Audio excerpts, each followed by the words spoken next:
And to that piece of lieutenant that's always on his podcast, bashing us, yeah.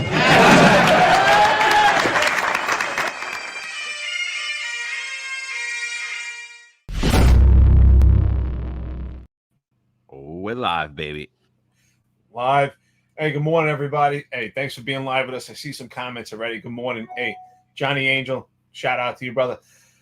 2 cops shot in New York City, just out of control, which just happens to be. It's 2 sergeants, and it happened in the Lower East Side. And what's interesting, I worked in the Lower East Side a long time, so I heard the streets where it happened. I said, man, I got an intimate relationship with that location. I worked there, and sure enough, the perpetrator was from housing, and I was a crime sergeant in PSA 4. John, man, this is New York City. This is where we're at, brother. Sal, good morning, dude. Yo, live with Sal Greco. Hey guys, it's great to be here once again. You know, it's been a while for me, and I watched yesterday's show, and I called you guys. I said I have to come on. You get a lot of we'll say there's a lot of fanfare out there for you guys. A lot of it being positive, but of course some haters, and we know who the haters are because they're actual cops on the job. But with that being said, you're right. I mean, I saw that myself. I saw I don't know, John, I think has a video to play, but that was horrible what happened last night. And once again, criminals are emboldened in Eric Adams, New York City. Absolutely. So we got the 3 most hated guys from the NYPD on at once. So, you know, glad to have you back, Sal. Always a pleasure to have you. For those of you on Twitter, we're back live on Twitter because Elon Musk took my premium away for a minute, but now it's back. So anybody looking to interact with us, please go over to our YouTube channel at the Finest Unfiltered. Like and subscribe over there. You'll comment. We'll be responding to comments and things of that nature as well. But yeah, like both of them are saying, we had two NYPD sergeants shot in the Lower East Side, responding to a 30 of a commercial, which in layman's terms means a robbery of a commercial establishment. It came out later that the perpetrator is a known gang member. Eric, let's get your thoughts. Let's go on to Sal. Let's get right into it. Simple. We spoke about this on an earlier podcast. Exactly what we're talking about. The New York City Council is handicapping the police department, and it's. I think the Starlink is handicapping Eric. Yeah. Sal, let's get your thoughts, and then we'll go back to Eric. All right. Well, I know what Eric's about to say, so I would say this. You know, obviously, again, this is gang related. This definitely the city council bill is definitely handicapping the police. And again, this behavior though is being emboldened by 1, city council, and 2, this progressive legislation. And this is just you're gonna see more incidents like this. Remember when it started? Remember when the 7 migrants attacked the officers, and then now I think 1 is getting a plea deal. He was going to only do a year in jail for basically attempting to kill an officer. So I see this as a pattern. And again, if the legislation doesn't get together and try to come up with a way to stop this, you know, bail reform, you know, take that out. If that doesn't happen, John, this is going to be an every day and every week occurrence, and it's disgusting. Eric, let's get your thoughts, brother. You blanked out on the. Listen, of course I glitched out here. Listen, 2 cops shot in the Lower East Side. It's actually 2 sergeants, and here's a problem with this. Listen, I pray for the men and women in blue. I put out a tweet yesterday about this incident, but here's a problem also, right? Because of manpower, we have to question 2 sergeants working together, and that is completely ineffective. That's one thing you learn when I was in the Marine Corps, especially with leadership. If you have leadership all together, if we lose our leadership, everything's going to crumble. I mean, we have 2 sergeants working together because the manpower is so bad. Not speaking about that. That's a huge problem I see going on. Listen, we know it's a diminished police department right now. Chances are these 2 sergeants are probably rocking a sector together. It's out of control right now. And if we have 2 sergeants shot in an incident, we're losing our leadership. That's a breakdown in law enforcement. It's already a breakdown in law enforcement. And again, I said, listen, unfortunately, I do believe a cop is going to lose their life in a tussle without a firearm, but we're seeing more firearms. Everything we said on this podcast is hitting the mark. There's more firearms. There's more firearm apprehensions. That does not equate to public safety. It actually equates to a huge crime problem. There's a crime spree. For every gun apprehension, there's thousands of guns that were not apprehended. It's a needle in the haystack. 100%. It's an overall failure in public safety. And I have the video up right now for those of you that are on audio. I have the video up of one of the sergeants being brought out the hospital in the wheelchair, and of course the SBA president, Sergeant Benevolent. So he probably flew in from Florida. I think he probably just left where I was and shot right out there. But like, I'm sick of seeing this. I'm completely sick of seeing this. I'm sick of the grandstanding. You got all the SBA there now. They're nowhere to be found when these laws are being passed. They're nowhere to be found when the legislation's coming down. The political rhetoric continues to come down. And Ed Caban shows up, right? It's a shock because he's not at any crime scene. He's never there when he's needed. He's never there to talk about anything that relates to the police. But here he goes when someone's shot, right? And now everyone's going to talk about the hard work of the men and women of the NYPD. And they're never going to truly honor the sacrifice that the men and women make, like these two sergeants did. And you're 100% right, Eric. It goes right into the manpower. Why are two sergeants working together? You know why two sergeants are working together? Because every precinct across New York City is short. Why is that? Because New York City mayor is a political operative. He was put in, and not that he was put in, but he was voted, and people didn't understand what he was doing. The mandate, the political firings of such as Sal Greco, the attack on proactive police officers like they did to Eric Dim.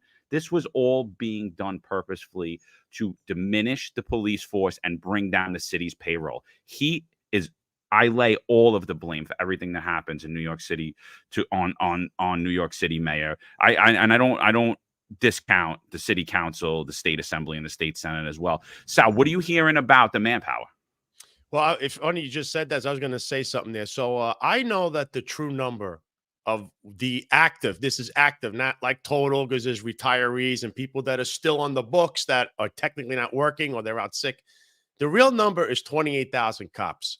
Now, you might say that's a low, and that's a real low in the last, 10, 20, 30 years that, I came on, it was like close to 40,000 or 36,000. So with 28,000 cops, though, it's not even the 28,000 cops. It's the personnel. Where are they putting them? Because John and Eric, we know that like that stupid unit that they have, the social media, whatever you want to call it, DCPI, there's 80 cops in that unit, 80 full duty cops in that unit. That's a unit that at best needs 3 to 4 cops and maybe 1 sergeant at best, because you have Tariq Shepard, and you have all these civilians that could do that job. So, John, 80 people there. We know the illustrious Kaz Dordry that I see in this video is taking a quick picture. I wonder if that's going on his Instagram or his X handle, but he has a social media team. Did I hear that right? So he has full duty cops on a social media team that monitor this podcast, number one, and anybody that may be critical of him, because heaven forbid they do that. So what are you doing with the personnel? Because that's a misuse of personnel, and that's the real reason we have these shortages. If you have 10 sergeants in a useless unit that is an administrative, at best, you could basically have civilians running it. What's up? Why are you doing that? I thought Eric Adams campaigned on, we're going to get rid of the administrative staff that's at one police plaza and put everybody out on the street. Says who? Because that never happened. Actually, it's more bloated than ever, John. And Eric, you see, we talk about this offline, and now you're seeing it affect the MOS in the street. This is a disgrace. The unions should be calling the mayor's office right now and saying, you need to stop with all this stuff. We need guys. The manpower in the street is low because of your mismanagement. This is all done by design at this point. Law enforcement is deteriorated. John and I just did a watch party overseeing the deputy commissioner of diversity, equity, inclusion. Of course, she left the diversity part. She was actually administering policy for the New York City Police Department back in 2021. And what's interesting about this, we did a watch party overseeing what she was saying, and everything that she was saying actually hit the mark when it comes to this podcast. And she said that the NYPD is a progressive department. So that's what's going on. And we're moving away from the intrusive police work by the human element. And I think this is done by design. I don't think they care about recruitment. I don't think they care about manpower. I think they actually push to have a low manpower so that they could actually move to this whole ideology of artificial intelligence. I've been saying this over a year. I remember telling John, this whole department is moving to artificial intelligence. Sure enough, it is. Everything we hear about is about artificial intelligence, gun detection scanners. Everything is moving away from the human element, and we're going into this police state, into this police state. But I tell you what's funny also, right? I had put out this tweet yesterday with Ed Caban in regards to the press conference, but I thought it was quite interesting that Kaz Daughtry wasn't there, so I'm sure he must have got smacked at the press conference that he had, where he was acting like a complete child. But he Eric, your things again, it's going out, but he actually was there. He just didn't speak. So I think that he wasn't allowed to speak at that point. I think they cut him off. But let's hear what the illustrious Ed Caban is going to lead into, and then we'll hear the chief of detective Joseph Kenny what he's got to say. I think it's very important. The officers confronted violent criminal who had no problem carrying an illegal gun on our streets, and as a result, 2 of our officers are in the hospital with gunshot wounds, and they're lucky to be alive. I want to commend the cops who ran toward the dangerous afternoon like the men and women of the NYPD do every single day. I also want to thank the medical staff at Bellevue Hospital who work with great skill and care to take care of our officers. We are very grateful to them for everything they do for our department. Our officers were out there doing the job we asked them to do, and we are very grateful that they're going to be okay. Now I'll turn it over to our chief detective, Joe Kenny, who will update you on what we know so far. Chief? Thank you, Commissioner. Today at 4:15 this afternoon, we received a 911 call requesting police to respond to 91 Canal Street on the 2nd floor. This location is in the confines of the 5th Precinct. The caller stated that a male was at the location armed with a gun and that he was robbing women of their purses. What we see on video is that this male enters 91 Canal Street. He goes to the 2nd floor. He produces a firearm and announces a robbery. He points it at numerous women and begins to steal their purses. This male steals the purses and flees the location. Officers respond to 91 Canal Street. Multiple victims inform the officers that the male with the gun fled northbound toward Delancey Street into the confines of the 7th Precinct. 7 minutes later, canvassing officers from both the 5th Precinct and the 7th Precinct observe a male fitting that description in front of 167 Eldridge Street. That male is identified as Joshua Dorsett. He is 22 years old. He resides at 46 Madison Street. He has 3 prior arrests. His last arrest was in 2022 for criminal possession of a controlled substance here in Manhattan. He is a known gang member, and he is currently on probation. Officers confronted violent criminal who had no problem carrying. this goes back to what we've been saying.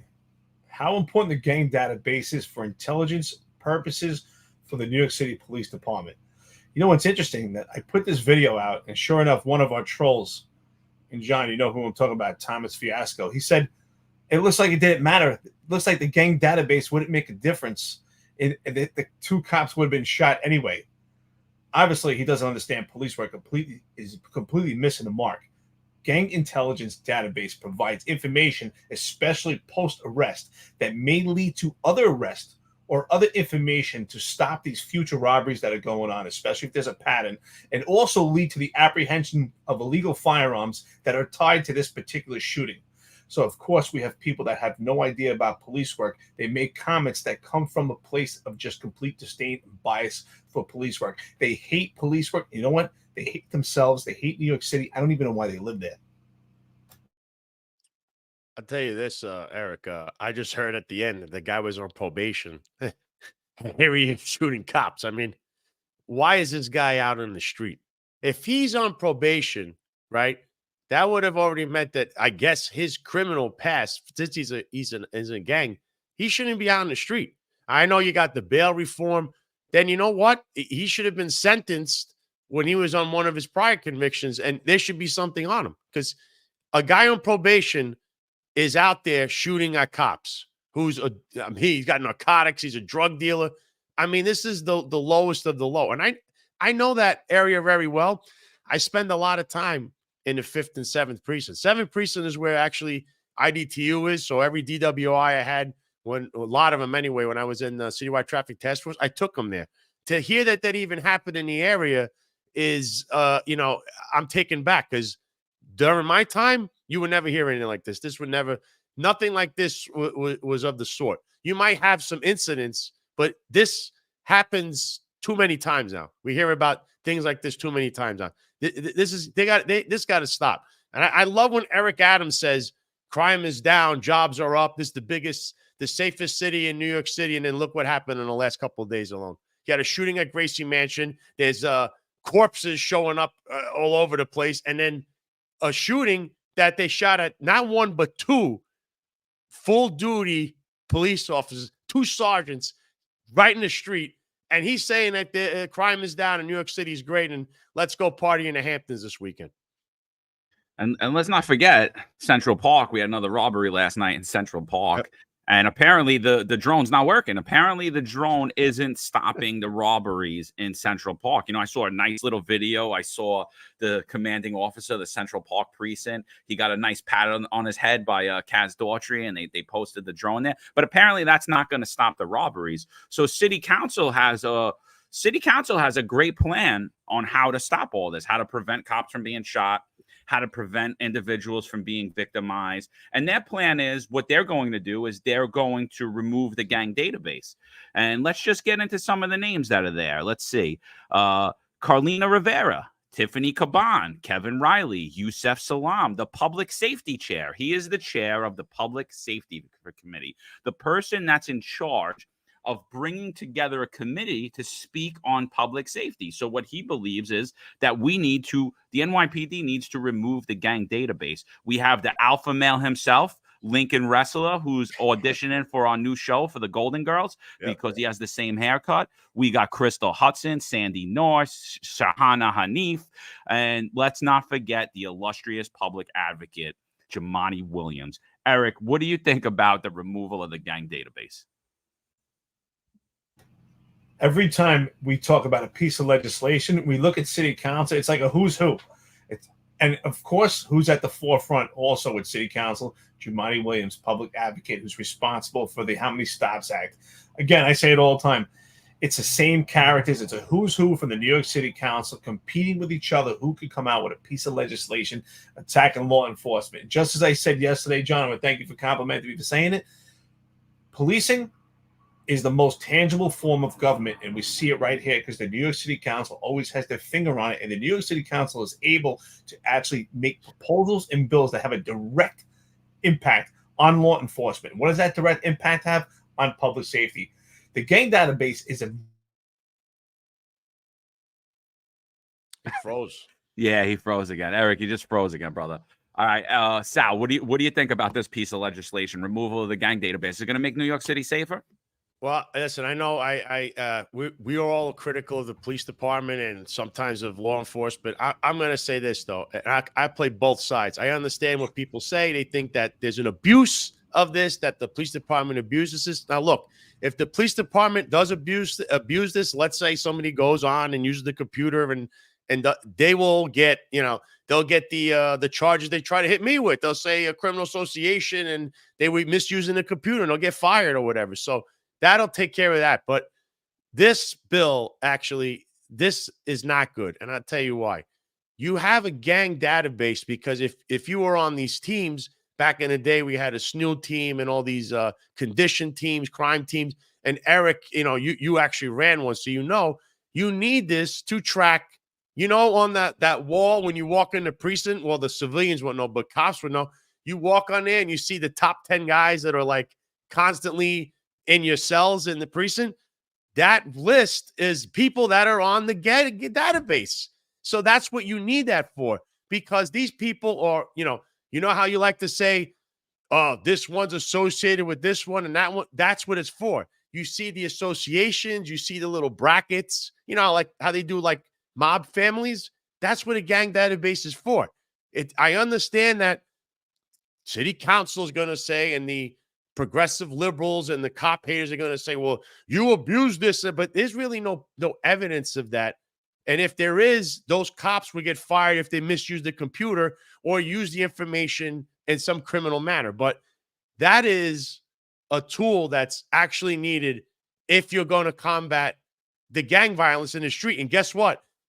There's a new gang in town. It's called the migrant gang, and they're all over the place, and they're not even in a database. So that is a whole nother chapter of this that we haven't even included yet. The migrant crime, the migrant gangs.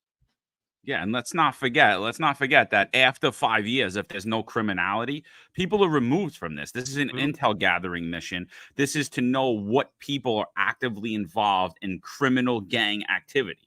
That's what this database is. Listen, I'm no fan of the overreach of police abusing their authority, like what they did to Sal Greco, like what they did to myself and Eric Dim, where John Shell's just running all of our information and giving it to his goons to try to threaten and intimidate us from putting out this podcast and making satirical memes. I'm not a fan of police overreach and misuse of police resources, but to sit there and try to say that we shouldn't know which gangs are actively involved and we shouldn't be able to have the resources and the tools to put together what gangs are actively committing crimes on New York City streets. This should be called the Anti-Public Safety Committee. The Anti-Public Safety Chair, we should rename Yusef Salaam, because this is just a complete 180 on what direction New York City should be going. Eric, you blacked out. Could you give us your thoughts again on that? Yeah, absolutely. Absolutely. And that's the key to success when it comes to policing is information leads to more information. That information leads to more information. What does information equate to? Arrest. When we make arrests, that's what they don't understand. Communication breaks barriers, right? And when you cut off these gang databases, you're cutting off the communication that the police department has with the outside world. The police department needs communication with the streets. How do you communicate with the streets? You gather intelligence and you garner information that could lead to prevent further crimes, right? It's part of debriefing. That's what they don't understand. In this particular situation, we have a shooting of 2 sergeants. And in the post-op event, in the arrest situation, during the debrief, that's where the gang database comes into play, where we could utilize it to find out associates of this particular gang member who may be responsible for other robberies, predict and stop other robberies from happening, and apprehend other illegal firearms. So it's a valuable tool for public safety. So John and Sal, you're absolutely right. This is the Anti-Public Safety Committee. I say it all the time. This committee does not serve the public. They have the public serve them to their own benefit and perpetuate their Marxist ideology. So for everybody that knows Sal on this show or who follows Sal on social media, and if you don't, I recommend you do at the Sal Greco. Follow him on X. He's on Truth. I think at the head of the table. He's on Instagram. We do a lot of collaborations on Instagram. He's got his own show on YouTube. He talks a lot about a particular nightclub in the Bronx, Con Sofrito's, where it's owned by Police Commissioner Ed Caban's brother. Some reports came out they weren't paying their rent. They were having illegal parties. They were having illegal party shed. At one time last January, the owner, the silent business partner, who is a known criminal, which Sal Greco was fired for, the entire upper echelon of the PD is hanging out at this bar with him. So they should all fire themselves if they're going to fire Sal for hanging out with a political advisor who was arrested during a fraudulent investigation for absolutely no reason and was pardoned by the 45th president of the United States, Roger Stone. So they're hanging out at this place. This place starts getting some heat from the owner because he's like, I want these people out here because they're dirtbags and they don't pay their bills and they're operating illegally. And at the end of the day, I'm going to be responsible for this because I own the property. And the owner had reached out and started threatening me, which I'm like, what the hell do I have to do with your business and the fact that you're a dirtbag and you don't pay your bills and you're not operating your business properly? Sal, could you just bring us in? What happened recently? What's the update on that nightclub? What's going on with that? So this club had a big problem with the landlord, and a lot of it had to do with all the light that we all put a lot of attention on this. So the landlord had him in court and got a temporary restraining order, and that illegal shed that, by the way, they operated illegally for 4 years with that shed. It never had a C of O for the shed. The shed was a 50 by 100 foot wooden structure right outside the place, and they held all kinds of parties there. Now, mind you, remember this place on the schematics of it, the blueprint, it's just a restaurant. Doesn't show anything about this shed. So they're getting extra footage, which means I don't know how they're paying their alcohol. I mean, this is like a lot of tax things that are beyond, everything else. But they have parties there, which also what? You have fundraisers for politicians. You have all these fraternal organization parties. And then we have just Eric Adams just showing up to party with Eddie Caban and high-ranking NYPD officials that are hobnobbing with this particular person who's the quote-unquote manager, but every place he's ever owned is shuttered. He's actually a mob associate and a criminal. That's two special, you got to put a halo around that. And so they were in this battle. They found that they violated the court order because the court order from late December said you cannot use the party shed. You cannot use this shed at all. It's illegal. The building department never gave you a C of O. They told you to tear it down. You didn't. You have 20 fire violations in there from the FDNY. You used it anyway. You violated everything there is, but yet you're still open. So they continue to violate the court order. So they've been in a battle. They then admitted that they were guilty. They would pay all the money they owed, the water bill that they owed. They owed like $20-something thousand in back rent and all these fees. And then they said that they would tear down the shed. Instead, they tear down the shed in a little hearing they had with a judge who, by the way, the judge that was hearing this case, the Honorable Marissa Soto, she's friends with Marjorie Velasquez. And guess what? She was the councilwoman that was hanging out there. She still hangs out there to this day. She lost her election. And by the way, she works for Eric Adams right now. So she was at this particular party that they threw in the parking lot after they tore down the shed. And they weren't supposed to do this. And guess who was there?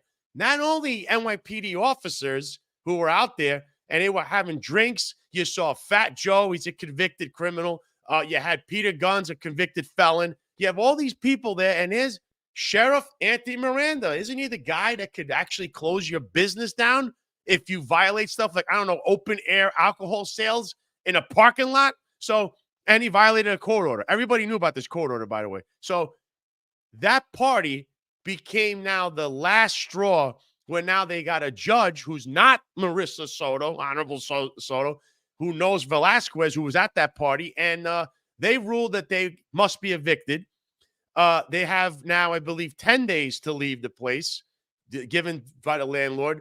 And they're going to have a contempt hearing because, as you know, when you violate a court order, you're going to have a contempt of court. You violated a court order numerous times. So they're going to have a hearing, and this could end a lot of different ways, John. Richie Caban, Eddie Caban's brother, number one, he could end up paying huge fines.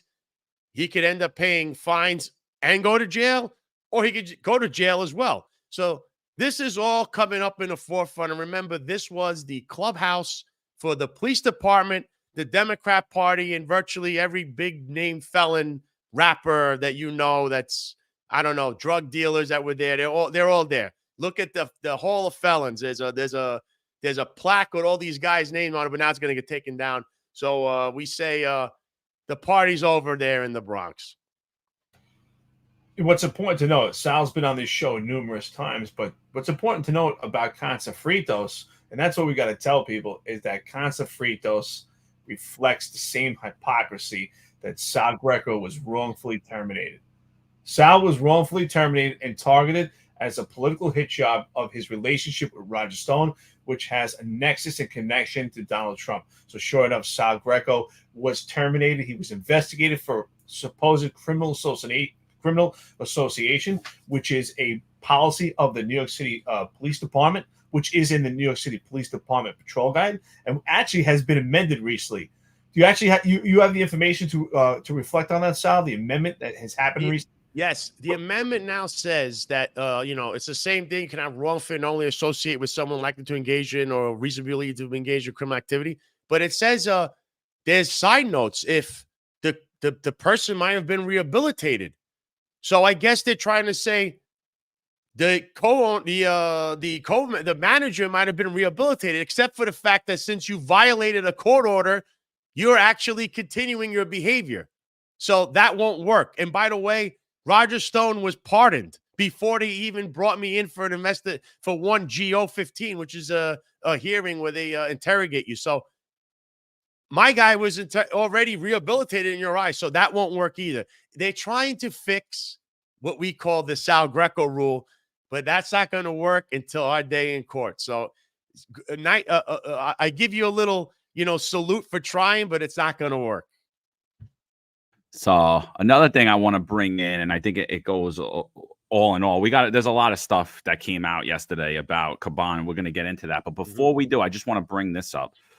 So Eric Adams is bringing in Randy Maestro to head the corporation council, right? So there were numerous sexual allegations there was one against Eric Adams himself. He opened up the door by supporting this law in New York State so that one victim could go after Donald Trump. I'd like to just call it the Donald Trump law.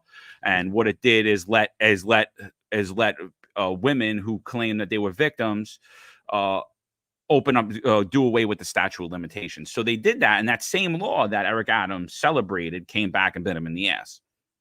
So while it bit him in the ass, another guy around him, Timothy Pearson, who's consistently in the media, continuously has been getting sexual harassment allegations. And now we even have a further one by a chief saying he was targeted because he did his duty in reporting the sexual harassment of one of his subordinates. So we have, and I believe there's also a lieutenant and a sergeant corroborating the other sergeant's story. So you have a chief, a lieutenant, a sergeant, all corroborating a story of one female sergeant who's saying that Eric Adams' guy, Timothy Pearson, sexually harassed her. So there's 4 separate lawsuits in that case, or maybe 3, and one has 2 combined. So they're all corroborating that story. So what's going on is New York City taxpayers, Corporation Counsel, is indemnifying Eric Adams for something that happened in the early 90s or late 80s when he was off duty.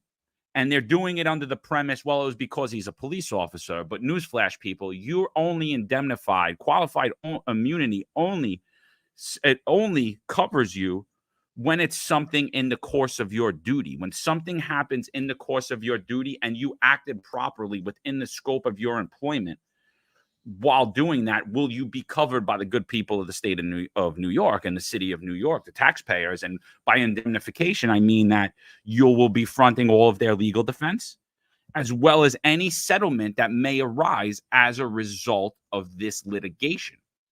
So Sal Greco here, when it comes down to New York City Mayor Eric Adams, he says, I want to see why Corporation Counsel, what could be their reasoning for indemnifying Eric Adams, and then we could find out what's going on with Timothy Pearson. Why are we indemnifying? Because we know, as former members of the NYPD, we're fully aware that any sexual assault allegations against you, you're not indemnified for. Maybe if it was something during the course of an arrest where a female said maybe your arm brushed her chest or something of that nature, something that could be related within the scope of your duties, maybe at that point it was frivolous litigation, New York City would cover you, but not when you're with a coworker and the coworker's like, he tried to push my head down in his lap.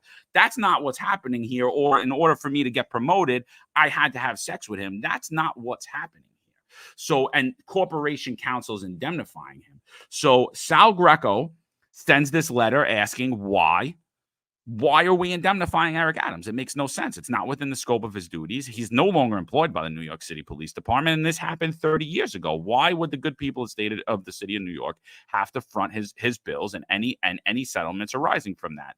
And we were told that there was no letter. He was told there was no letter.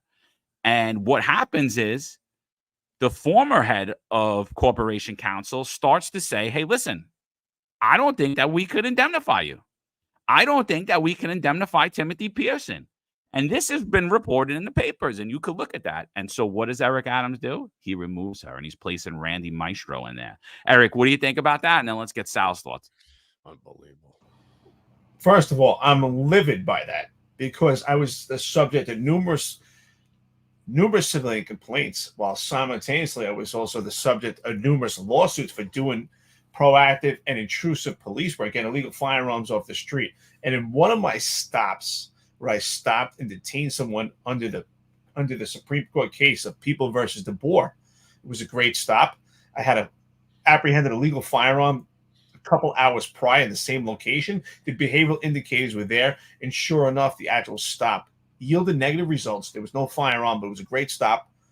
And of course, I received a substantiated complaint for the Civilian Complaint Review Board. And what happened with that? What was the results of that case? I was not indemnified. Unlike Mayor Eric Adams, I was not indemnified. I had to have representation from the LBA. And eventually, I had to pay money out of my own pocket. I was not indemnified because of a substantiated civilian complaint. So the information that was indicated to me was because I was found guilty. So this is the cops. You have to listen to this. This is very important. And for our people that are live right now, if anyone this has happened to, I'm curious what your thoughts are on this. But if you're a cop out there right now, think about that.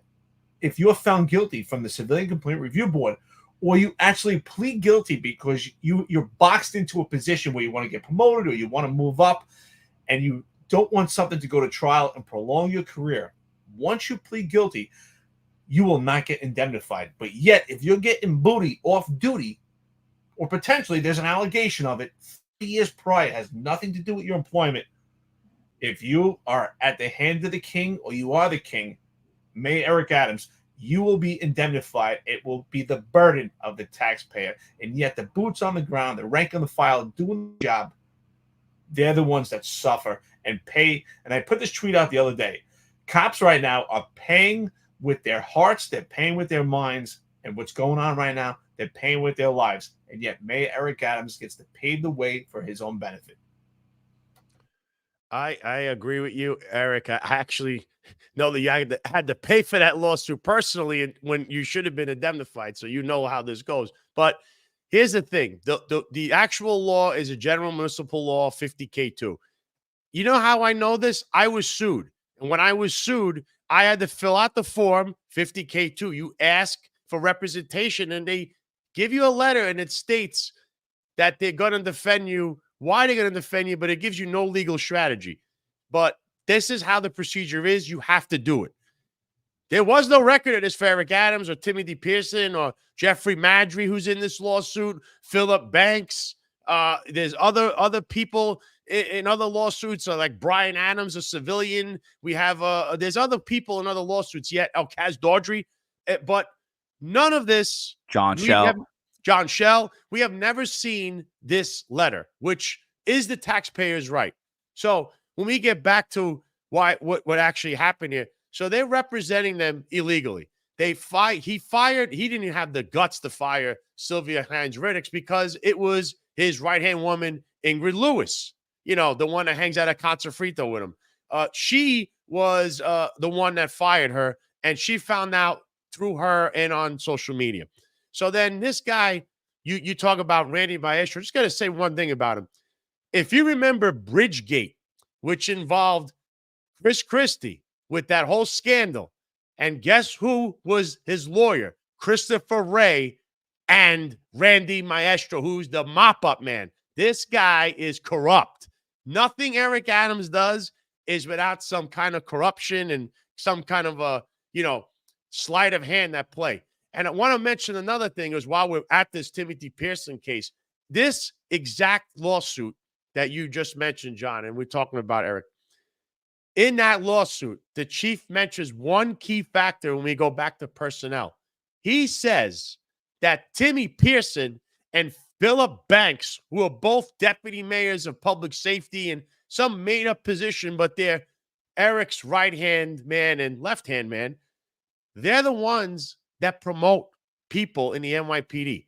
You don't get promoted unless Timmy says so. Mr. Crumbs, where's my crumbs from the migrant shelters? That guy, this guy is a predator. This guy can't even be in a room. Explain the crumbs for the audience real quick. Just explain what happened with that. This is a term used probably in the 80s. So back in the day, as you know, cops were on the take. I'm not going to lie. It's Mullen Commission. It's all over the place. There were cops on the take. And what they would do is they would say, instead of saying, where's my take? Where's my percentage? It's where's my crumbs? So what he's saying is the migrant shelter, the kickbacks, the money, whatever's going on in it, we don't know about, I think, yet. He's saying, and he said this out loud, where's my crumbs from the migrant shelters. It's in this lawsuit. So what's coming out of this is unbelievable. I just want you to know he is not part of the New York City Police Department. Neither is Philip Banks. So when you hear that he is the one who's your life, your promotion depends on whether Timmy Pearson likes you or not. And remember, this guy's a sexual predator now. Okay, we have all these allegations about it. And then you got Philip Banks, who was the chief of the department, but remember, he's an unindicted co-conspirator. These two guys are making the decisions for promotions in the NYPD, but I thought Eddie Caban was the police commissioner. And this is what really, as far as especially this podcast and us three as cops, this is what we need to home in on, because how is that even allowed? He's not even an employee of the NYPD. Yeah, I mean, it's we're getting a lot of reports about that. I just want to respond to something that Johnny said. He said, call me crazy, but I think after Donald Trump becomes the president, 2025, we can reform or possibly abolish the CCRB. And I just want to say right now, Johnny, I love Donald Trump. I'm supporting him for president. He is the only choice for law enforcement, for a public safety platform. He is the only one that has a public safety platform, in my opinion, for president of the United States. But there is nothing that he's going to be able to do at the local level. There is nothing as it relates to the NYPD or crime in New York City that the president of the United States is going to be able to do other than shut the borders and stop the flow of illegal gangs and criminals from coming across our borders and headed to New York City. Other than that, the power belongs to the state and the city. So if we keep our corrupt elected officials, if we keep electing these progressive radicals, there's absolutely nothing that Trump's going to do. It could actually continuously get worse here, even under him as the president. So it's very important that we hone in on the local politics. It's something that I talk about, Sal talks about, Eric talks about. But now that we're on the topic of promotions, I'm getting a lot of people complaining about the promotion process.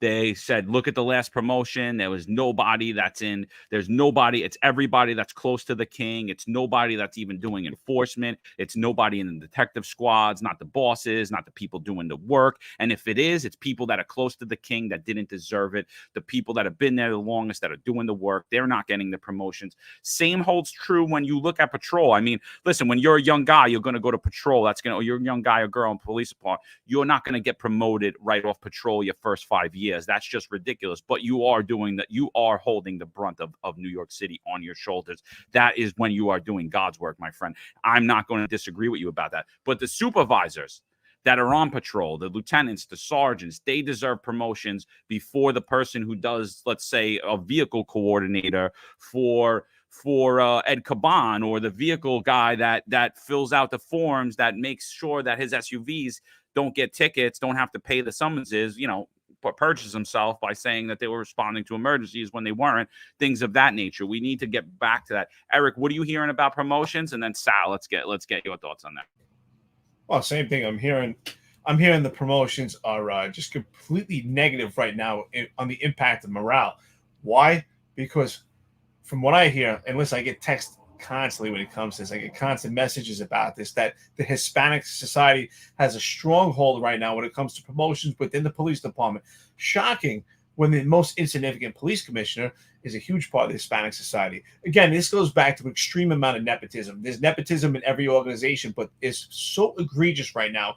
It's by far the worst we've ever seen with any organization, and that's the New York City Police Department right now when it comes to nepotism. Nepotism has a stronghold, and it's with the Hispanic society. And if you look at the names of the promotions, one after another, it's Hispanic. Now, I'm not saying they're not good police officers, but listen, we can't have everybody who's Hispanic. I mean, I thought we have diversity, equity, inclusion. Apparently, not everyone is inclusive on this list because of a stronghold, but it's in comparison, it's complete dichotomy from what we hear from the woke progressives about diversity. It's all about nepotism. It's everything I've been saying. That's why those that are too pale and too male and too stale, right? Like John Schell and Michael Kemper and Dermot Shea and Joe Fox. Look at the list of these old white males. I've been asking them to speak out, and they don't. Why do they not speak out? Because they're paving the way for their own benefit, and they're paving the way for their siblings and their offspring. Those Those promotions are all tied to nepotism. Dermot Shea's son was sent to the detective squad with 18 months on the job. Just extreme amount of nepotism. I think nepotism has the biggest stronghold on the police department and affects promotions even far more. CCRB. And you know what, Johnny Angel, I want to say thank you so much for your comment about CCRB. I agree with John saying it's important on the local level, but I do think that who will make the most impact on CCRB and potential for catalyst for change? That's this podcast right here. New York's Finest Retired Unfiltered podcast is having the most impact. There has been some small minutia, some small minuscule change for the CCRB, and that's because John and I have testified numerous times. We've given our testimony to CCRB at virtual monthly meetings where we heard complete disdain and bias for the police department, and it has been heard. It's just going to take a long time. Hopefully we can affect and infect local politics, especially New York City Council. It's the New York City Council that has the most impact when it comes to the CCRB that affects police officers. Well, I got to say this. You mentioned the Hispanic Society, and look, the highest ranking members of that society, that fraternal organization there, I mean, you can, I don't want to name they're all over the place. They are very chummy with the mob associate back there at Con Sofrito. And by the way, they had numerous parties there. I don't know whose ring they're kissing because they might have to kiss that guy's ring, in fact. So, but the promotion part, that again, you're hearing Timothy Pearson is in charge of this, which is, I can't even wrap my head around that. He's not even a cop. So, do they run this through the Hispanic Society, or are they running this through Timmy Pearson? This is a troubling thing. That's why morale is in the toilet, because the working man who's in the street out there risking his life, getting shot at, they're going to say, yeah, have a nice day. You're great out there. Oh, by the way, wearing white socks, you got a 10-day hit. But these guys that are hanging out up there at Con Sofrito, you'll get rewarded. You're hanging out with a felon? No problem. We fire a guy because we don't like that he hangs out with we call him a criminal. He's a political consultant. But you're hanging out with a mob associate who's best friends with the police commissioner. No problem. No, and by the way, Dermot Shea also hung out with that mob associate. He's pictured at that place, just so people can wrap their head around this. So I don't know how much more troubling things have to get in the NYPD before they change, but it's very alarming what we're hearing about the promotions. So Sal, are you saying that all these people are rehabilitated? Is that what you're saying? All these people here's the problem with the rehabilitation. When you're going to court because you violated a court order, you can't be rehabilitated because you're actually doing the repeat of the same behavior you've been doing your whole life. Yeah, and again, that's another thing that came out from all of us coming out online and doing these podcasts and this platform is that they actually revised what a criminal association is.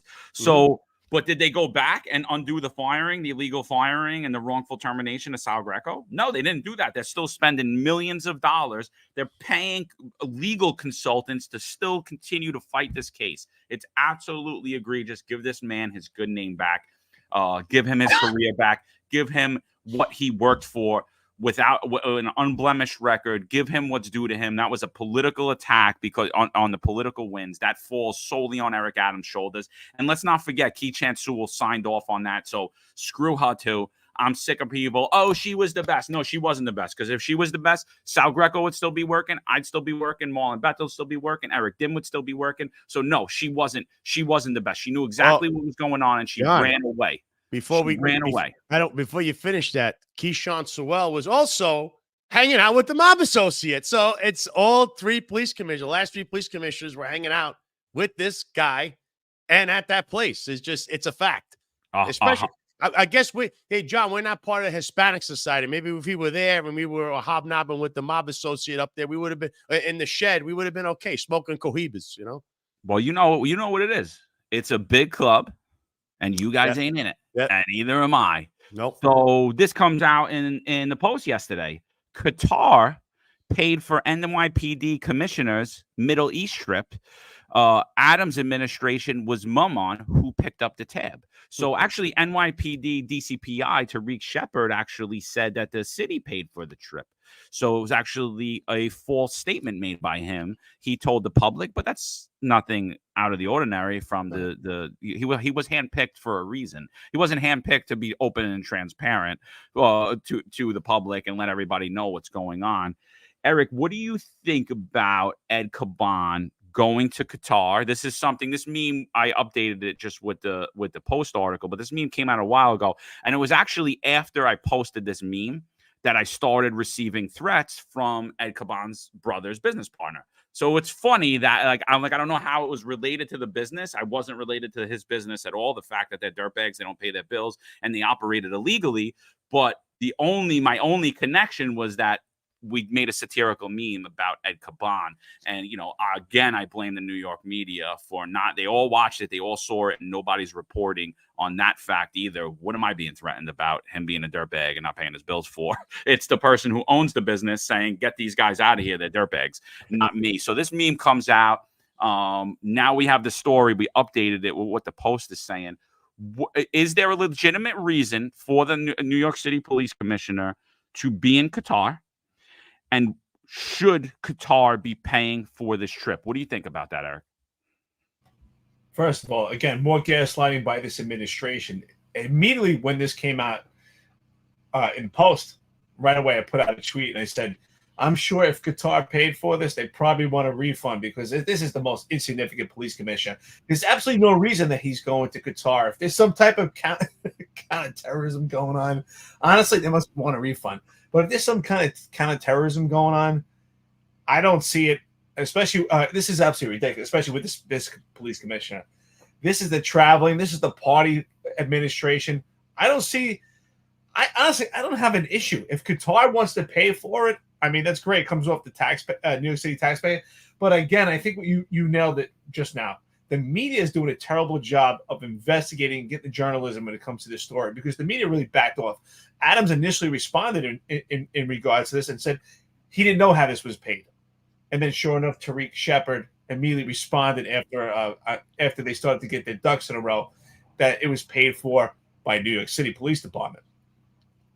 Who knows what's going on with these people, but there's something going on behind closed doors that the information is not conceded properly. This is this administration, gaslighting, lying.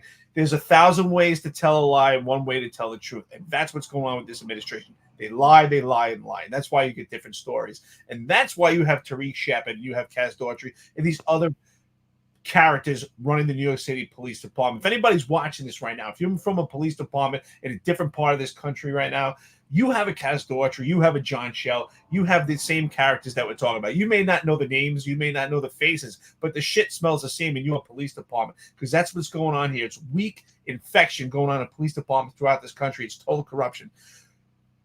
The police commissioner, Ed Caban, going to Qatar is a high level of corruption. It has nothing to do with police work. This is a complete sideshow, and I'm going to say that right here publicly. I'm going to say this. I'm actually going to touch on two things here because first you said the media. So I understand, of course, because you guys got threatened by the mob associate there, Con Sofrito. So we're going to go back to Con Sofrito for 1 second. Okay. The media, they might have wrote those articles, but they never called Eddie Caban's office. The owner of the place is his brother. What is the policy of the New York City Police Department when in regards to associating with that mob associate guy, that guy, and his brother who now is in contempt of court? The guy is engaged in a criminal act. They both are. What is your policy on that? Number two, why did the New York City Police Department never do any enforcement there? That is a head scratcher. And the only thing I could think of is, I don't know, the brother is the head of the agency, so they don't want to go there. I mean, so that's the media not doing their job with that.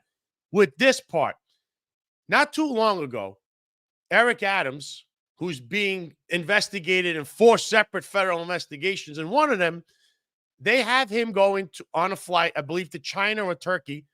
And guess who's on that flight with him? Timmy Pearson. So he's also in a federal investigation as well as 4 sexual assault allegation lawsuits. So Eric Adams is actually being investigated because a foreign nation paid for his flight. And God knows what else he did when he was over there in China and Turkey. So if he's being fairly investigated for this, Eddie Caban, who went to Qatar, and now you see that Qatar is paying for not only his flight or whatever's going on over there, but flights and stuff that he did in the United States. If they're paying for that, they're a foreign entity. He's not even an elected official. He's not elected to anything. He runs a police department. I don't know what business they have with another foreign country, because that kind of stuff would have to go through city government chains. So there's no reason for Eddie Caban to have anything to do with Qatar, especially official business. But why is he not? He needs to be investigated immediately. And another thing is, when a police commissioner goes on these trips for official business, it's the police foundation that pays for it, not a foreign country. Eddie Caban, you should get a knock on your door, not just for Con Sofrito or whatever you're doing there, but your foreign trips. And you know who should be coming from? Damian Williams, the U.S. Attorney in the Southern District of New York. Hello, I hope you're awake this morning. Maybe you're watching this. It's time to start working. I know you're focused on Eric Adams, but the police department would have a bigger, more involvement with this kind of stuff, because they're technically people that nobody's looking at. So they're allowed to do all kinds of things, that questionable stuff that no one's going to say anything. Why? Because he's the police commissioner. So wake up and smell the coffee there, Mr. Williams. I know you're doing a good job. I know the election's around the corner, so you may not do any kind of indictments. That's why Eric Adams is endorsing Kamala Harris. He's looking for his pardon. Please, please, please don't indict me. But Damian Williams, you now have a new fish to catch, a new big fish in the barrel. Eddie Caban, go to work, please, for the New York City taxpayers. Hey, Sal, maybe Qatar and the United States was doing an exchange program. Like, you send what? Maybe they were doing like experimental exchange program. You send us one of your idiots, and we'll send you one of our idiots. Maybe we need to find out if Qatar sent one of their idiots in exchange for Ed Caban. And see, let's see what's going on with this. Well, you'd have to send two. You might have to send Kaz Dordry there too, because he's an idiot. You got to send him over. He's the worst guy in the police department. Anybody with that guy make a decision. My God. I think. Listen, that's why I said I think that I have no issue if Qatar is flipping the bill. If it's some type of program that is a counterterrorism program amongst the Arab nation and the U.S., and the police department's also going to pay for stuff. But the question that you brought up, which I think is important, and I'm sure John's thinking the same thing, is if they paid for this, supposedly, what else did they pay for? Did they pay for stuff that leads to corruption? Did they pay for recreational stuff? And I'm sure they did. But Barrett, remember, that is supposed to be paid by the police foundation. It's been that way for like 20 or 30 years. Hold on, because I'm just going to push back on both of you right now. First, the police foundation is not accountable to the voters of the people in New York City. The police department is. So honestly, the relationship between the New York City Police Department and the police foundation is in question, because to me, they cannot dictate where the police department's going, but it seems that the police foundation has a lot of power. They're funded by political people, by political operatives heavily involved in the Democratic Party throughout New York. So I think that's one thing that we got to look at. And I think that's one thing that the media should focus on is what is the role of the police foundation and how much power they have.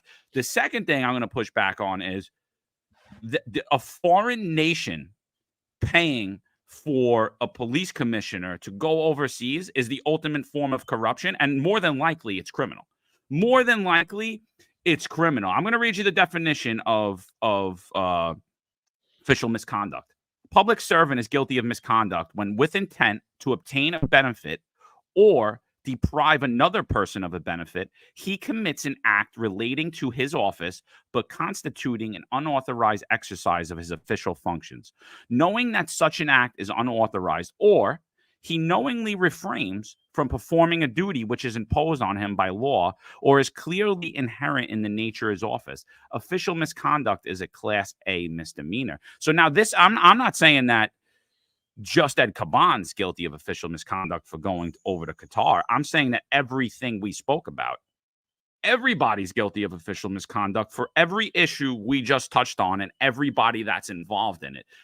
So I'm going to say right now, he has no legitimate business being in Qatar. He went 5 times in 2023, like that article just stated. 5 times. I had it up on the screen here. Why does the public not know why the commissioner is there when we're having nightly protests in New York City, when trains, buses, tunnels are being shut down?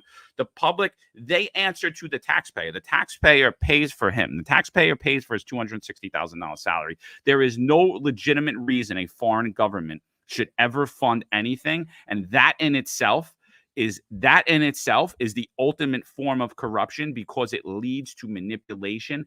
And what was the purpose, Ed Caban, there? Did he receive any benefit? I'm going to say he did. I'm going to say he stayed in luxury resorts. I'm going to say he went out to fancy dinners. He went out drinking. He did all of these things that if any just rank and file cop did, like those kids that went to Washington, D.C. because they wanted to do the right thing, if they would have accepted a benefit from anybody, they'd be on the hook for official misconduct. But what was seen in the Eric Adams administration is official misconduct is getting stuff done. That is the stuff they are getting done. Listen. No, sorry, Sal, but John, I just want to say that you brought everything full circle. You're absolutely right. I think that not even that you push it back. I think we actually all agree that it's illegitimate. I think basically what I was saying is that if it's legitimate, I think Sally was saying, if it's something legitimate and there's some type of program with the United States and the Arab nation, I could see him being sent over there, something funded. But what you're saying is right, because we're saying it's not legitimate. I see you shaking your head, but we're talking about we know it's no foreign government should be involved in the security of our business or funding anything from anything that we're doing at all. No, I listen. I know what you're saying, but I'm city, not even a country. I'm saying if there's some type of exchange program where they were doing a counterterrorism program together. But listen, what I'm saying. This would be funded. This would be a group effort. But what you're saying, we know it. It's not legitimate. He's going there. He's going to fancy hotels. He's probably being driven around. There is some other facet. So what I'm saying is I agree with you, but could there be something, some type of program? I mean, listen, when I was in the Marine Corps, we had an exchange program with British Marines, and certain things were funded for training purposes. But that was legitimate business. And that's where I'm kind of seeing it. But I understand what you're saying. I see it. I do think it's corruption. You're still shaking your head, but I mean, because it's corruption. But wait, real quick. Just working together is fine, but you can't accept funds from that other nation. You're going to send them there. The taxpayers. You were doing it for a legitimate purpose, so the taxpayers are going to fund our military and use our resources to go there to work together to collaborate. We're not taking money. We might be sharing, we might be spending money, but that's under a legitimate purpose. There is no legitimate. I'm going to handpick. I like Eric. Eric, fly over to Qatar 5 times for me. Why? We don't know. It's shrouded in mystery. Obviously, and Eric Adams' favorite statement, just where there's smoke.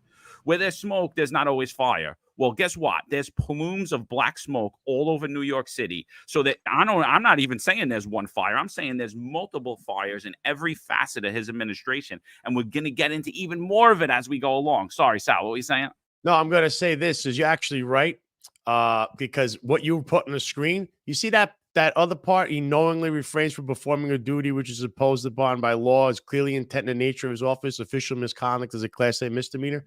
Representing the city employee or NYPD for sexual assault or rape, you are technically, that is what you're doing, because we know that you're representing, you're breaking the law. You're breaking 50K2. That is a law that's been on the books in the city. It's an administrative code. You're breaking it for what? For personal gain, because obviously you're going to keep your job or get promoted. That's what I'm assuming, because there's no other reason for this letter not to be released. So you are right, John. This actually pertains to everything we've been talking about. Yeah. Everything. It doesn't matter what it is. Sal, I didn't mean to cut you off before. I apologize. I didn't mean to cut you off. No, I'm saying that. That's what I'm trying to say. It's true. Listen, I know the law very well when it comes to official misconduct. And I have to admit, John, after you read it out, I had to say to myself, you know what? You're right. There shouldn't be any payment. But like I said, I was referring to sort of like a coalition. If there's a coalition, they're working together. But it should be something. I agree. No, after speaking about it, talking about it, that it does fall under official misconduct, especially after you read it. It really registered. The other thing too, Eric, is there's trips that were involved in the United States. Also, he went to Arizona, and then he also came right here, Fort Lauderdale. Came to me. I don't know what he was doing here for 2 days. Maybe he was checking my house out because he's wondering why I'm screaming about Con Sofrito. Who knows? But he was down here in Fort Lauderdale. Why is the Qatar government paying for that?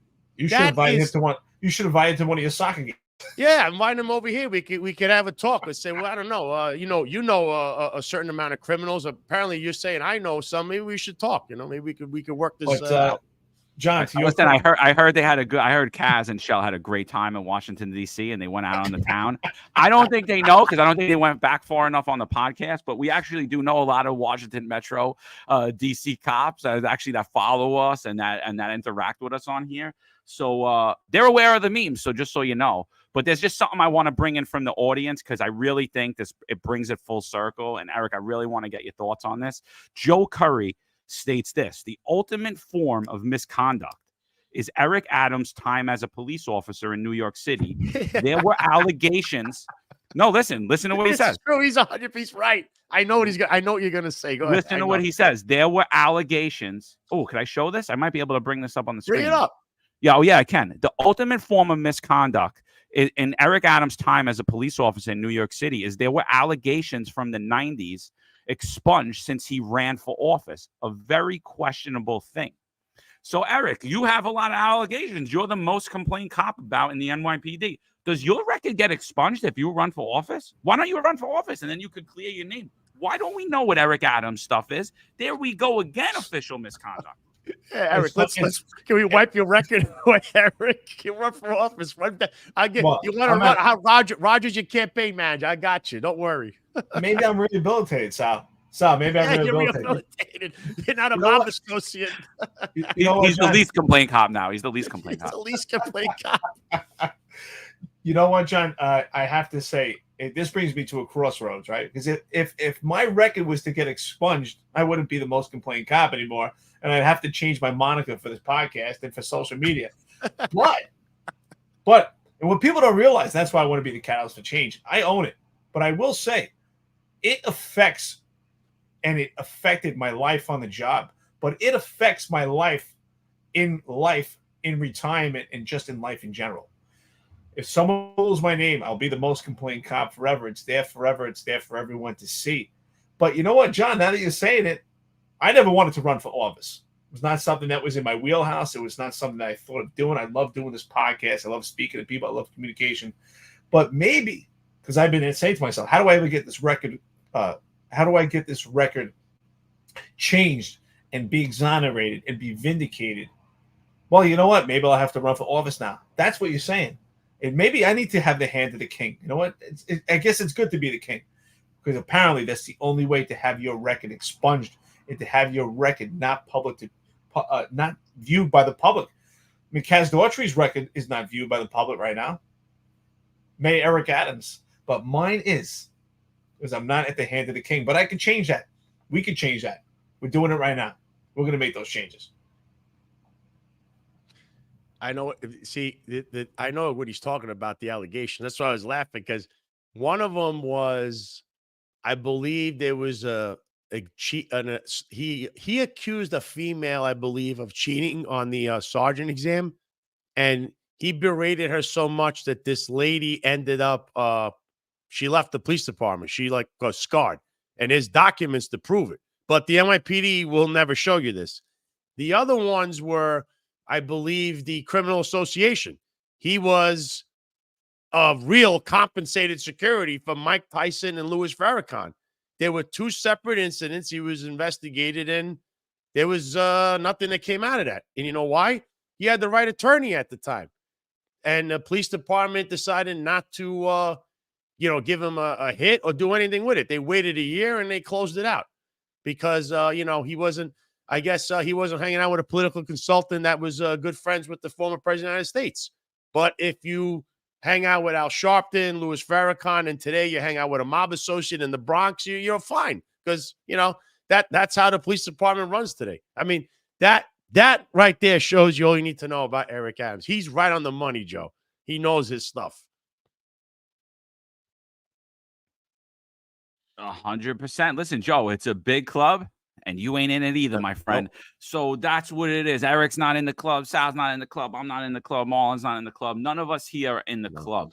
And honestly, it's not a club I want to be in because I think that it's just a low integrity club. It really is. It's something I would never want my name in. In history, you could hide it for now, but eventually his record will come out in the public. We'll see what type of police officer Eric Adams was. I mean, I've heard anywhere from 6 to the most arrest I've heard is that he had 11. 11 arrests in a 23-year career. I mean, and again, I wasn't a cop for a long time. Either was Eric, but I mean, my numbers more than quadruple him. I think they 10 times him as amount of arrests. So he obviously wasn't effective as a police officer. And it was amazing how everyone went on the bandwagon just because he buttoned himself up as a moderate police officer. When in all reality, he's a far left progressive because he still till today supports open borders. So I just want to go around. Eric, how do you think the open borders and Eric Adams' support of open borders affects public safety in New York City? Absolutely. I give the parody that I gave the other day. It's what actually is reflective of what's going on a small scale. I said, if you lived in a neighborhood, you had a security gate and you didn't have that security gate patrolled, and you had people coming into the neighborhood, and you had a row of houses, and each house was representative of a different state or city. And one of those houses was New York. So all these people went into your neighborhood, and one of your houses is New York. And you say, come on in. We got food. We got shelter. We'll even give you a job. Which house are you going to? So what I said was, New York City has become the touchdown for migrants. New York City has been the touchdown for unvetted military-age males. Why? That's the pathway. You cross that border and you get to New York City because that's where you're going to be fed. That's where you're going to have your pockets filled. That's where you could potentially get a job. And you know what? If you're not going to get a job, if you're a military-age male, unvetted, who actually has a criminal record, and I spoke to numerous people, particularly a Coast Guard official who's out on the waters making apprehensions of illegal males on boats. And there's just so many, they can't even make all the apprehensions. And what do they find when they make these apprehensions of military-aged males trying to get their way into this country? They have convictions. They have records.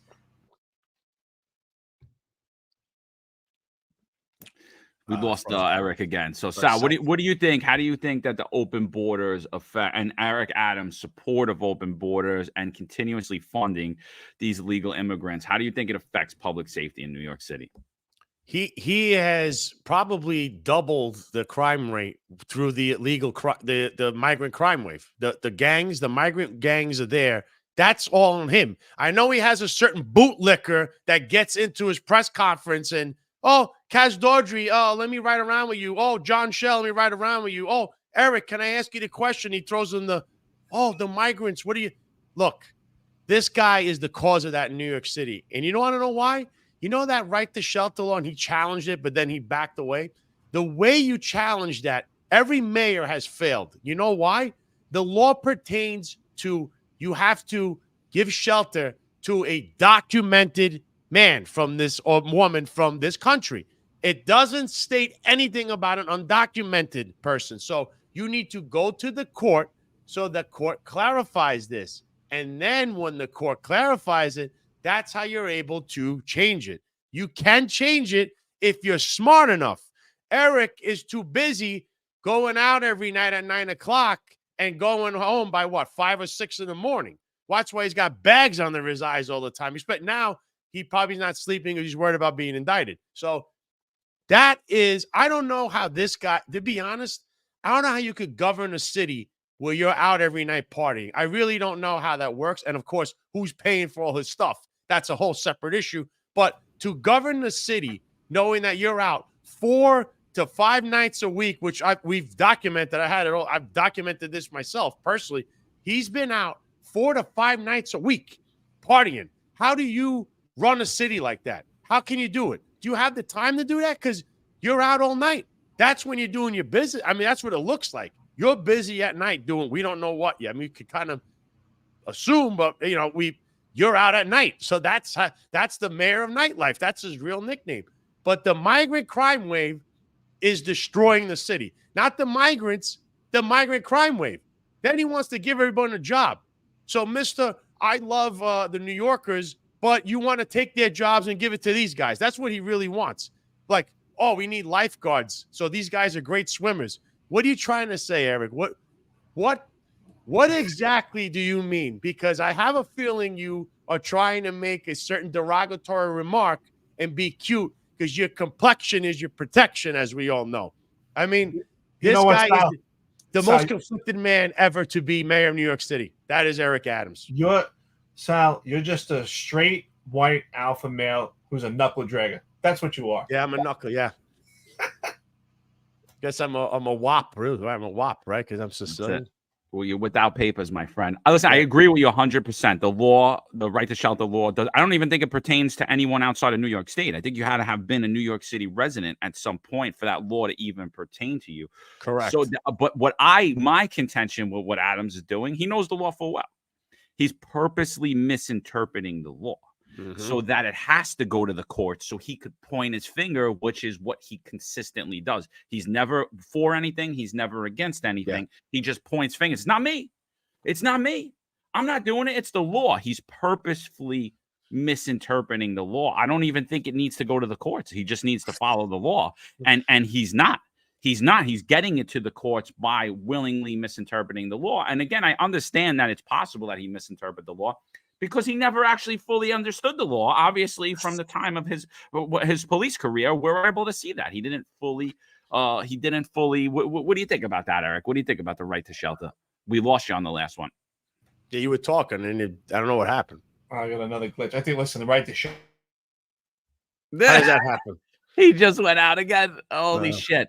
All right, John, I want to say one thing, John, because you mentioned the migrant thing, and I want to say, because you say he is on both sides of the issue, and it's funny, I don't know if you could pull this up later on, but Eric said the migrants would destroy the city, and at the same time, he's handing out those EBT cards, right? Because I saw you post something about that, which is unbelievable. He's on both sides of each issue. It doesn't matter what it is. This one in particular, he's on both sides of it. You can't have your cake and eat it, Eric. I'm sorry. Yeah, listen, again, like when it comes to this migrant crisis, we talk about the right to shelter. I think right to shelter should actually be driven for veterans.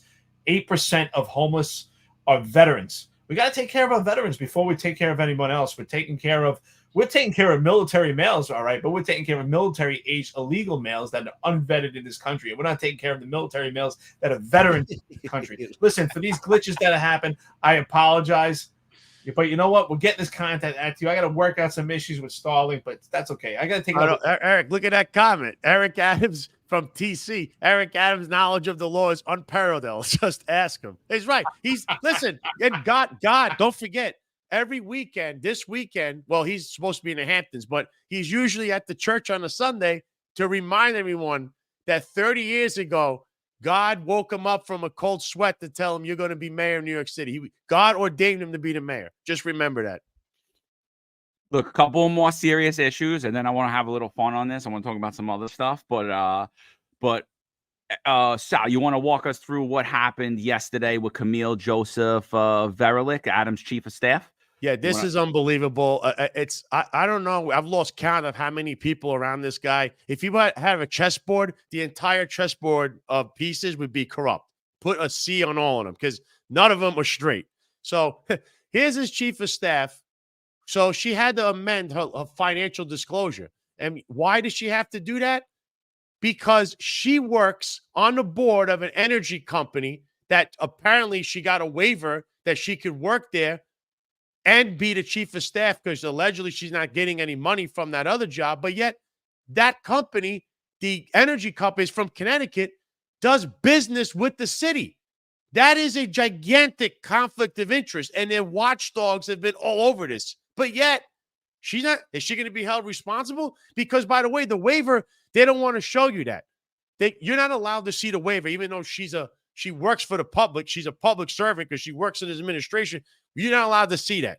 But she's allowed to work for a company that has business in front of the city, and she's the chief of staff to the mayor who runs the city. Tell me how this works. How does this look, John Eric? Tell me how this looks. Well, That's what I was going to ask you, Sal. Tell me how the Conflicts of Interest Board doesn't recognize that there's a waiver, and she's also on this board making a substantial salary, and yet her response is that she forgot. How do you forget that? And this is for 2 years. How does this go unnoticed for 2 years? Where are the background checks? Who checked these applications? Is it unnoticed, or is it just purposely ignored? What do you think? I would say it's purposely ignored. And the company's name is Avangard. So it's a big company. So- how does this just go unnoticed? So, I mean, and just in layman's terms, like if you own a company, I own a few companies. Let's say I do business with the city, but then I get appointed as, I don't know, the police commissioner, the first dep, whatever.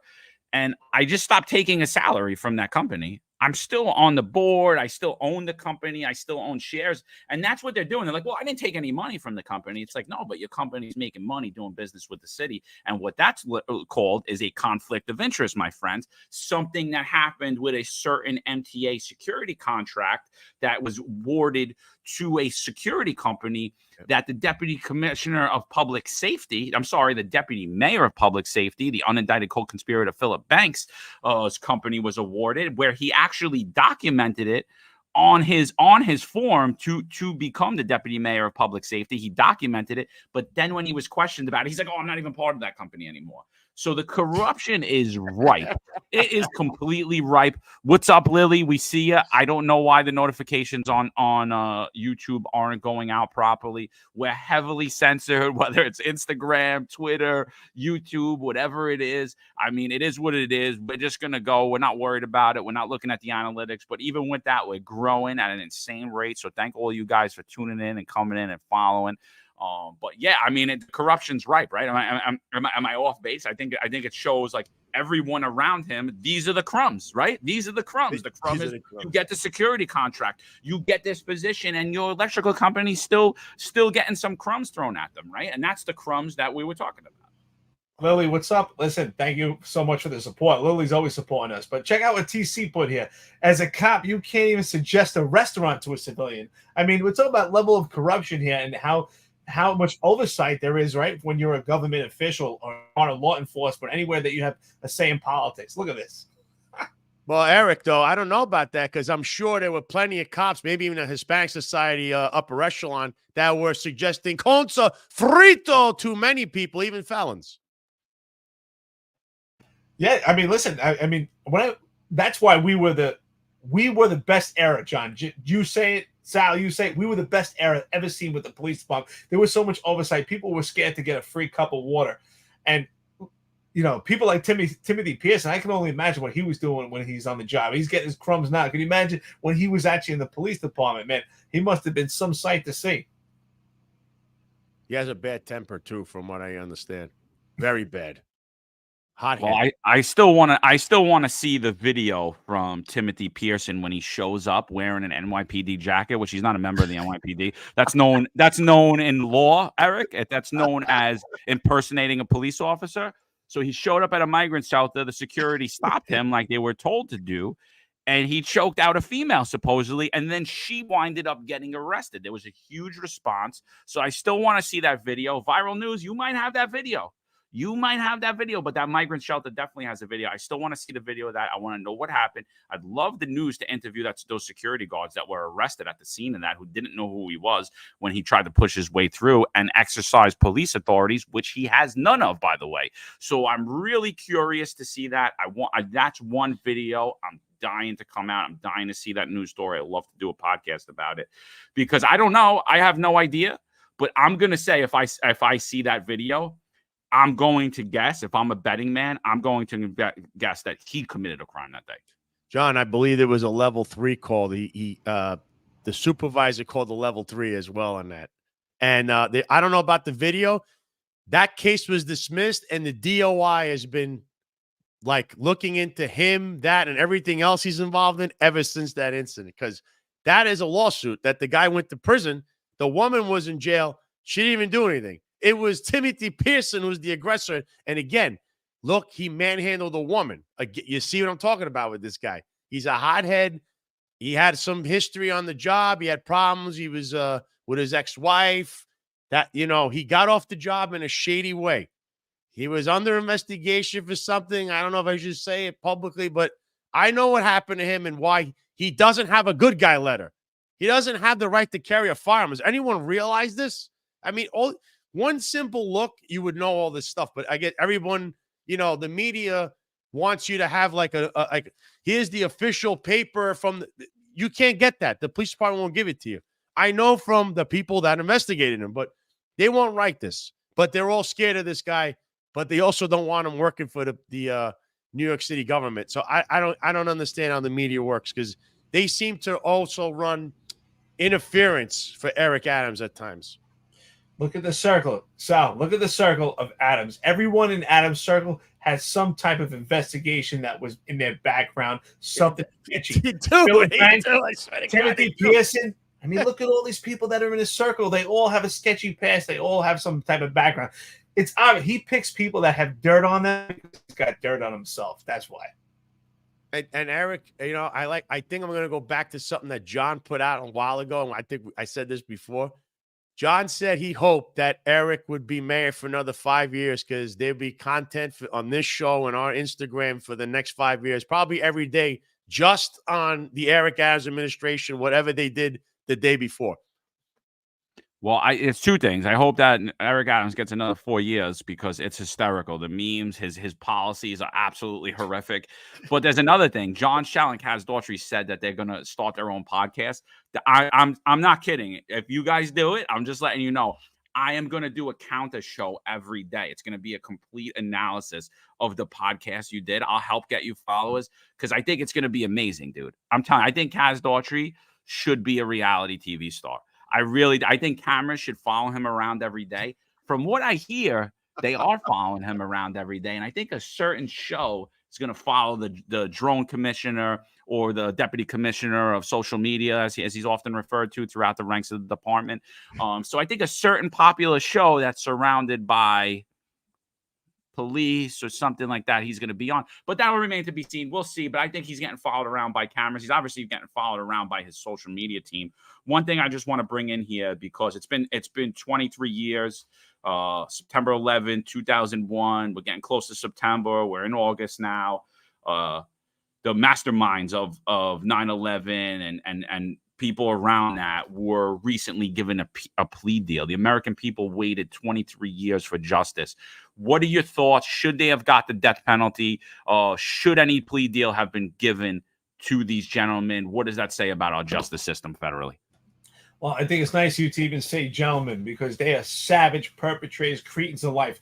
I honestly think they should get the death penalty. They're a threat to the security level of U.S. going forward. Let's just say this. They changed the entire nomenclature of this country. They changed the way this country thinks, the way this country moves. They changed the politics. They changed the economics of this entire country, and they took many lives. And they took the lives of our kids.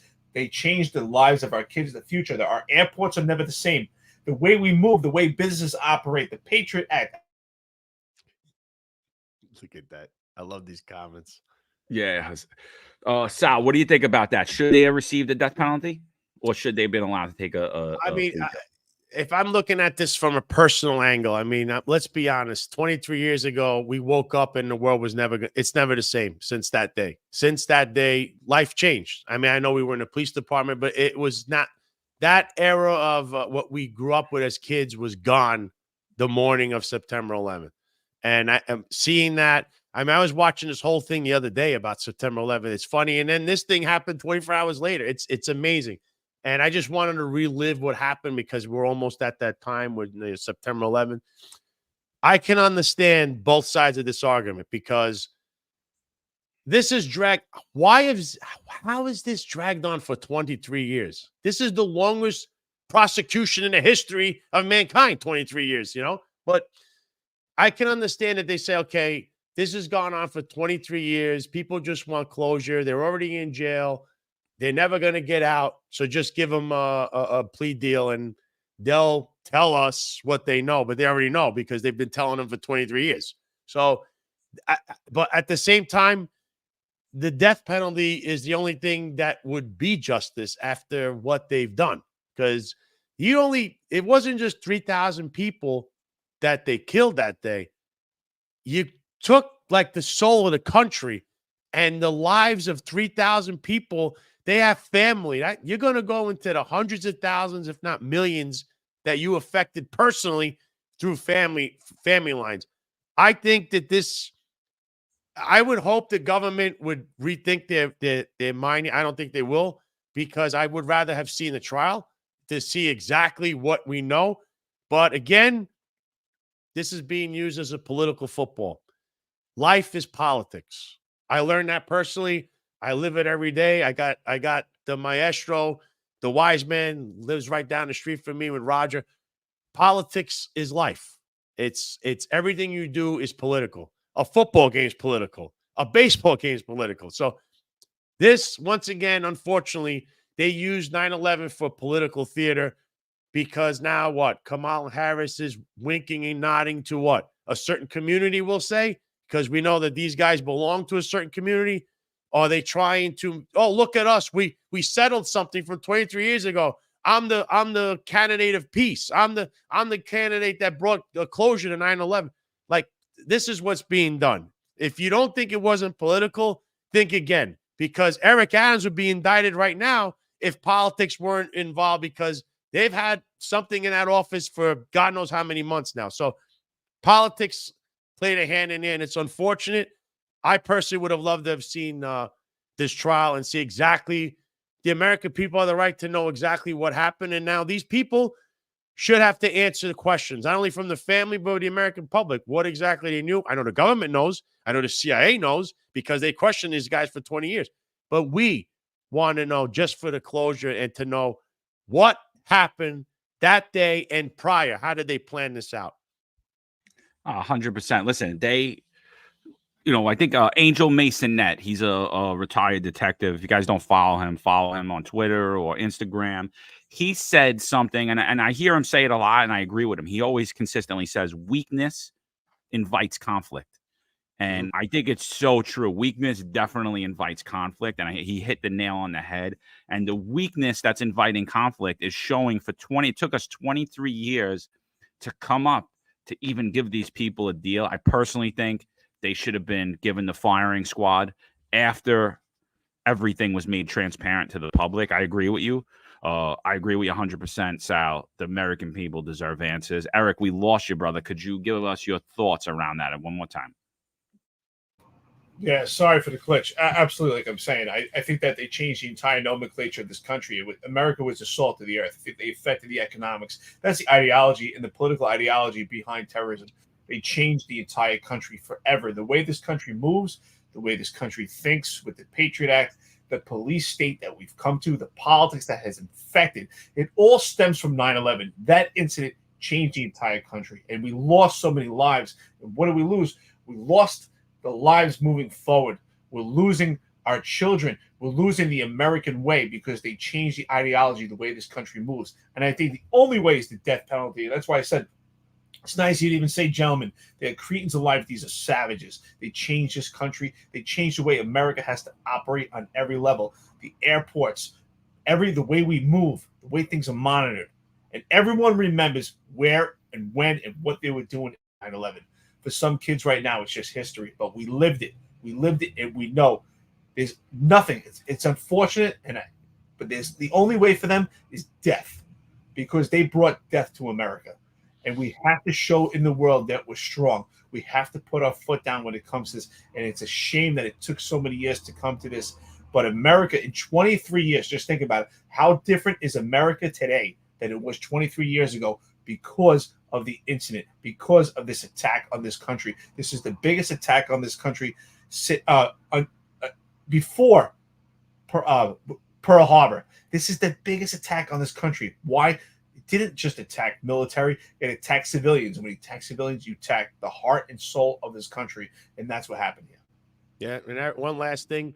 I know some people want to compare January 6th to that. You're a disgrace, whoever says that. I know you are a sick, demented person that want to put a riot that got out of hand, a trespass collar that got out of hand, compared to this. This not only changed the fundamentals of the country and many lives, it also changed the job that we were on.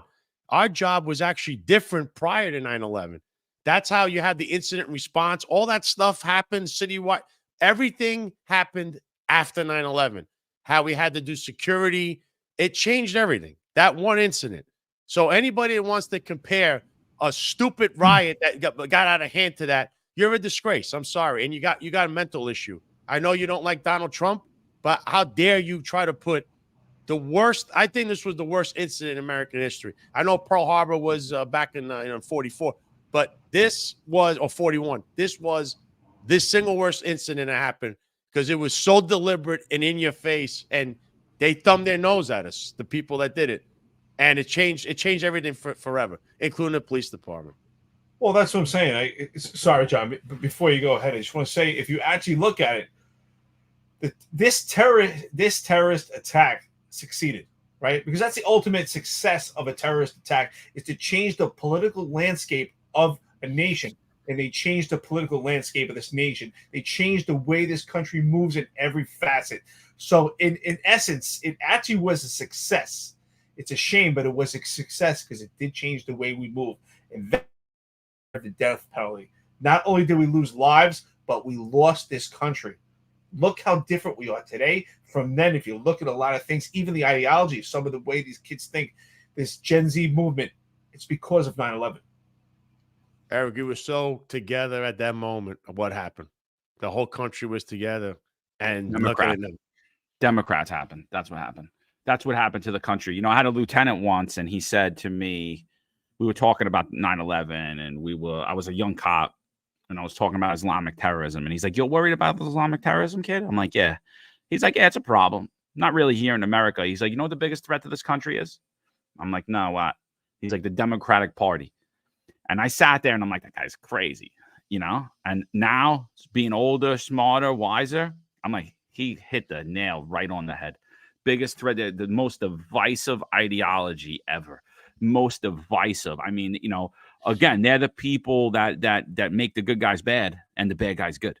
Yeah. Right. And that's what's really happening throughout this entire country is, you know, we're a weak nation. We're a completely weak nation. You know, that's why I'm saying, like, we should never accept money from foreign governments. We should never accept money from anybody.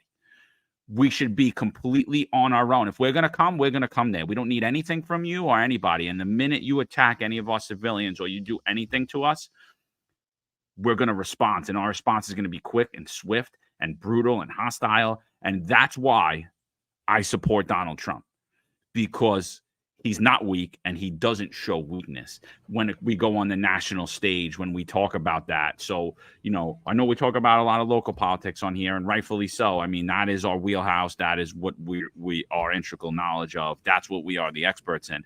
But when we look at all of these things, we need strong government at a federal level. We need to exhibit masculinity.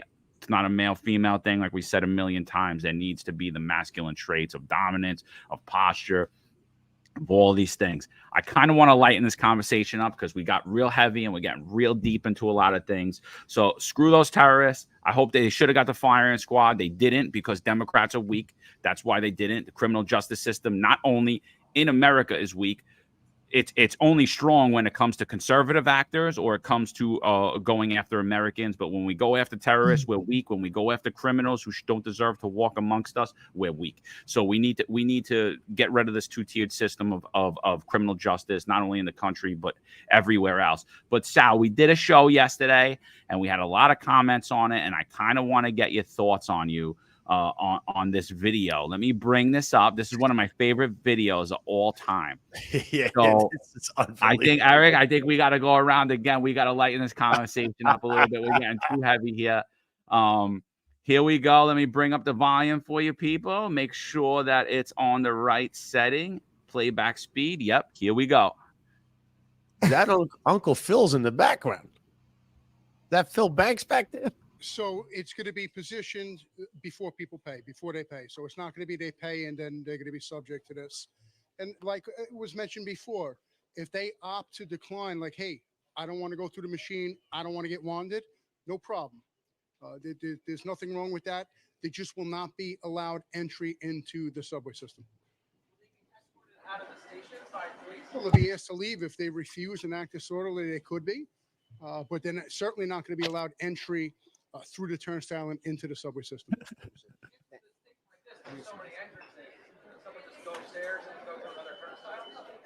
Yeah, they could. We'll have cops positioned all over. I mean, it's a hypothetical, but here's what's certain: they will not be going into the subway system through that turnstile that they refuse to participate in.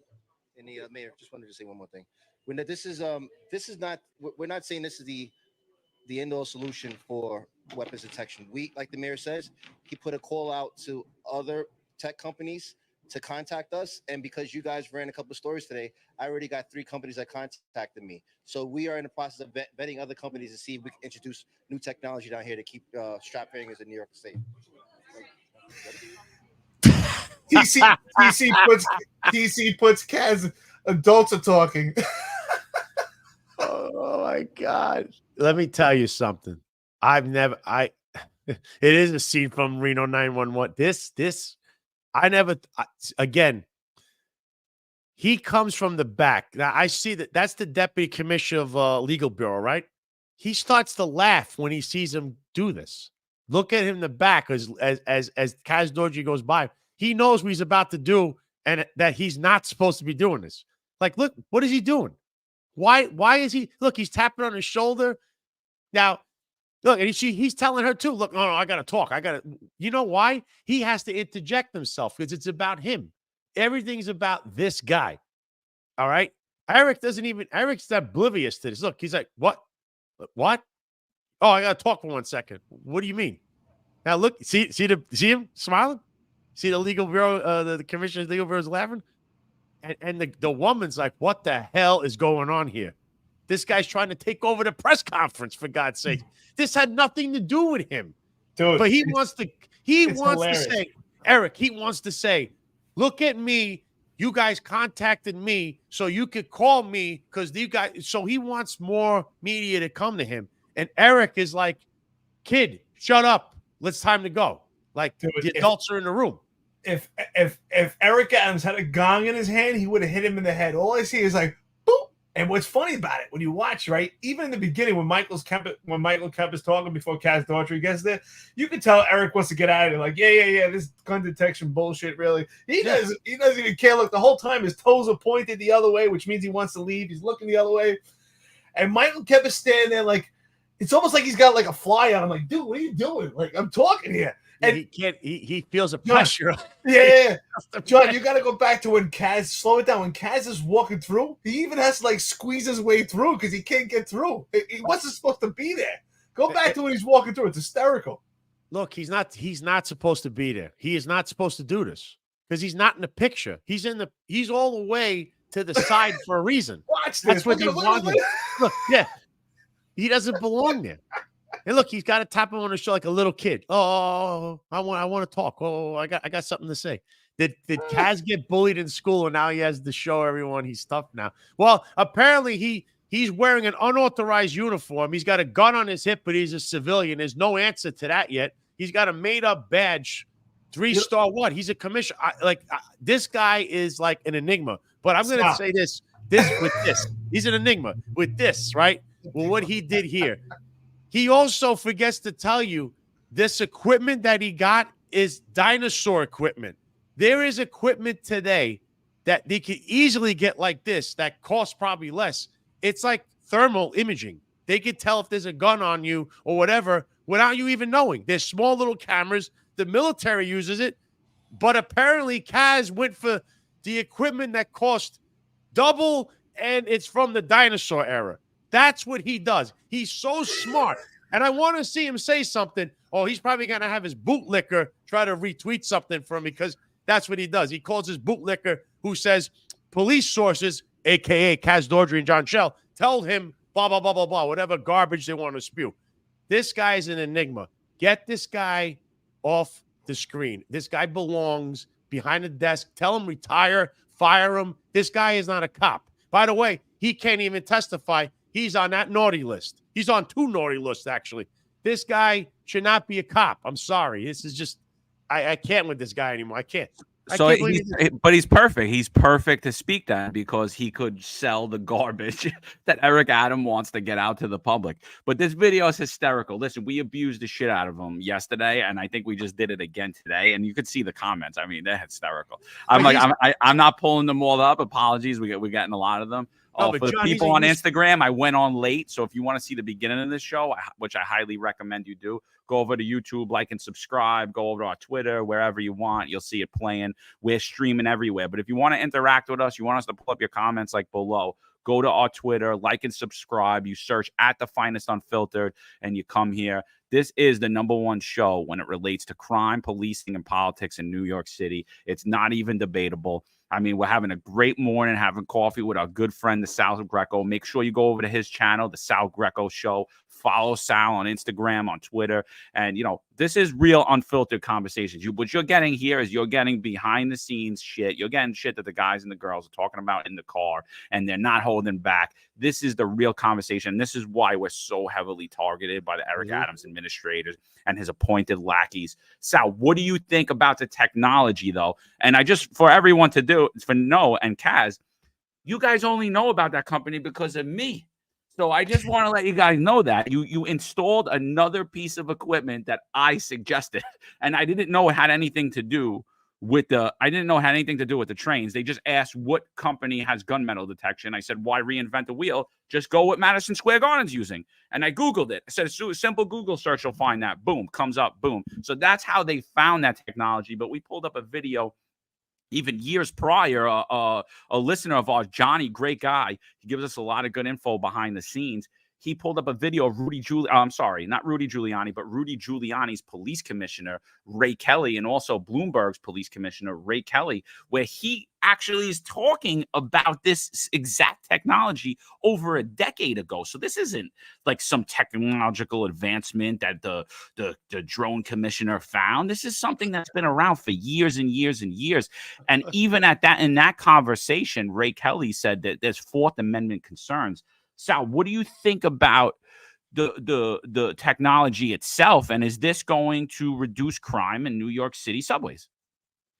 This, again, they were even talking about it. It's a dinosaur technology. Ray Kelly spoke about this. You said it like 10 years ago.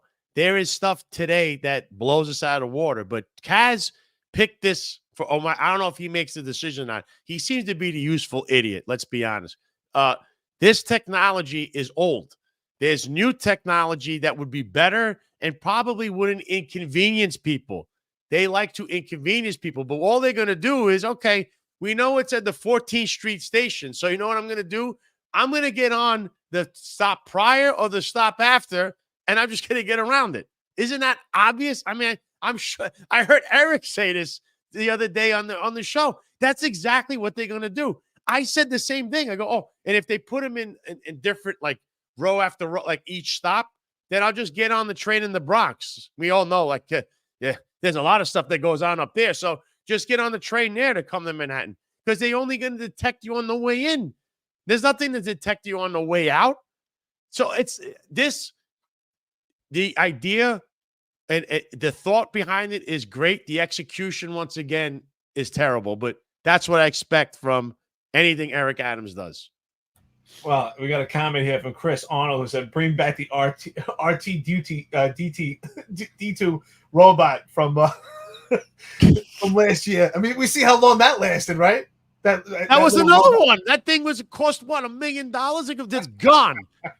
R2D2. We see how long that lasted, right? The same thing. This is just the trend. It's going to fade away like everything else. But again, the New York City Police Department is always behind the times when it comes to technology. They are years behind. They are like archaic when it comes to technology. I remember when I was in Iraq in 2003, we had shot spotter detection back then, and it was far better and more sophisticated than what we have here. Because when the police departments had the inception of shot spotter detection, everybody was so excited, like, wow, we have this new technology. So what are you talking about? In 2003, when I was in Iraq, we had shot spotter detection. You're way behind the times. And again, Kaz Daughtry, because he's moving stupidly, wants to sell to the public and gaslight them that they have this new technology. What he should just say is, listen, we're trying to figure out what technology we should use, trying to see if it fits the Fourth Amendment, just like Ray Kelly did, but he's a complete idiot. This is far behind the times. And I think this is, when we talk about safety over liberty, this inhibits someone's liberty. This doesn't help safety. If we're going to help safety, and those conversations should be had, but this doesn't help safety at all. It doesn't curb crime. It only displays it. I'm not going to that station. I'm going to a different station. And I said this before. I think I wouldn't be surprised if an app gets developed to counteract and find out and provide the information of where these gun detection scanners are on a particular day. So if you're a criminal, you're a perpetrator, or an adversary in New York City, you can move along and avoid it. I see the comment there. He's right. Theme parks have been using this, but the thing is, a theme park, there's one entrance in, and you're in a controlled environment. Here you have one entrance, but this thing goes for miles. So the idea behind, you have the right idea and the worst execution of you could possibly have. And this thing too cost more money than something that's modern of today. Ask Ray Kelly about this today. He'll probably give you the new company that has a new technology that's even better than this. I mean, again, Madison Square Garden is an arena. It's in an enclosed environment. The subway goes, you could go for stop after stop after stop. So you got to think what's cost effective, what's going to work in each subway station, because everyone's terrified of being down there. How is this going to work? How am I going to implement this? And here we go. We got this knucklehead trying to hijack the whole press conference, making it about himself. And this is the great decision they had. We're going to pick this thing, and we're only going to put it in certain stations. And by the way, it's a dinosaur technology, and there's stuff that's even better than that today. But this is what we're going to tell the people. And by the way, call me, because 3 companies called me today. That's what this guy did. I just want to go on the whole private property thing. MTA should not be considered private property. It's publicly funded. It's a service that people need for transportation. It's one of the only the transportation systems in New York City. So in order for people to have their ability to travel, law-abiding citizens, the same guy, Mike Kemper, one of the last chief token palefaces on the job, not the first and not the last, but one of the last. He's telling you that the subway is so safe that you have to submit to a search to go onto MTA property. But again, like Sal's saying, first off, this isn't even going to be, this has to be heavily manned, and there's only one of them in the train station. So you're going to be able to get around it in that train station. I'll be back in New York shortly, and I'll walk around that train station. I'm going to show you exactly what I'm talking about. So we'll do that. But not only that, they're not going to be in the outer boroughs. So you're not keeping anybody safe. This is just the perception game. Oh, New Yorkers feel safer. And if you listen to the beginning of this conversation, Kaz jumps in again. I don't have that clip. And thank you for everybody that sends us all this info, myself, Eric, Sal, because honestly, we wouldn't be able to grab all of this stuff that's constantly going on and watch every press conference. So thank you, everybody. Your information that you send us is vital to us putting out exactly what's going on. But prior to this, he comes in and he's like, I was here a half hour before, and I'm talking to hundreds of New Yorkers, and they love it, and they want to get searched. Why, me, as a law-abiding citizen, as someone who's allowed to carry a firearm in all 50 states, why do I want to get flagged when I'm walking in New York City subways with my family or by myself? Why do I want to now be identified that I am concealed carrying? Why does a police officer want to be identified? And why should you or your wife or your children go through a scanner that we don't know the health causes for to use a vital resource that's publicly funded? It's a publicly funded good. Why do you have to submit to a search? Because they're inept and incapable of targeting the individuals who are actually diminishing public safety, not only in the subways, but on New York City streets and our nation. That was beautiful, brother. That was beautiful. Because that, John, just like John was saying, that's exactly what I've been thinking here. The only intrusiveness that this gun detection scanner system has is on good, obliging citizens, good passengers that are going to work every day. That's the only one that this is intrusive for. I talk about intrusive police work. Intrusive police work should be targeted to potential perpetrators, not to the good, obliging people. That was beautiful. You're absolutely right. Sal, you're 100% right when you're talking about a controlled environment. I agree. A controlled environment that you can actually manage and actually monitor who goes in and out. But you can't manage what's going on in New York City. This is just a one curb and an obstacle. And just like John said, it's a curb or an obstacle. You don't go through it, you go around it. And that's what smart people do. So they're not curbing crime, they're just displacing it. Another ridiculous tactic by this administration to do what John just said, we say all the time in this podcast, is to gaslight you and change your mindset of perception versus reality. Change your reality and change your perception of reality, and just intertwine these things when it comes to data. This is the ridiculous administration we've ever seen. They're gaslighting. And even, you know what's funny, by the way, John, I just want to tell you, Sal, I love you. And I've listened to everything you're saying, and I'm trying to listen, but I can't stop laughing because in the background, the entire time you have it in slow motion, and I see Keppa's hands. It keeps playing over my mind. Like, this is crazy. Like, you would think, right, Sal, you would think, like, hey, listen, I need entertainment. Let me go to Comedy Central. No, you got this. You got these guys. You got the clown show. This is what it is. I got calls all day long. I just want to listen, I know they watch this show. John Shell, by the way, I worked with you. So don't try to act like you don't know me. I get calls every day about what you're doing. People don't like you. And it's not the small majority like the bootlickers trying to make. They hate the bootlicker as well. The overwhelming majority of the department can't stand you. Why? Because of this clown show right here. What you did there at the subway station, where you walk behind the guy. You're not even. I mean, Kaz, hit the gym. You can't even fit behind them, and then you walk around and you're trying to hijack. And you saw Eric, what he did. That was the best when he gave you the hook. You got the hook. You know, you ever go out there? You ever see the manager when he gets ready to pitch it? You get the hook. That's what he got. Or the guys on the stage, you would take the old hook and take them off the stage. That's what they did to you. All right. You got to know and read the room. Kaz, you just you're like a child. You know, I know you like being in front of that camera. There's a time and a place for that. But you don't know anything because you never took any managerial skills. You never took any executive courses. Like, let's call it what it is. You're a kid. You're a cop. You became a detective. You have no leadership skills. You never were involved in anything. And now you're just making an ass out of yourself wherever you go. This is an embarrassment. I'm sorry. This one press conference can live in it. You can watch this over and over again and go, what the hell was that last 2 minutes? What was that about? Well, I don't even know. What is he talking about? Why is he even in there mentioning, oh, yeah, these guys call me. Yeah, they call me. And yeah. Oh, Kaz, just tell the media, yeah, call me. I want to talk. I want to interview. I'll just tell you whatever you want to hear. That is ridiculous. And this will not curtail crime. And there's one other thing I want to say.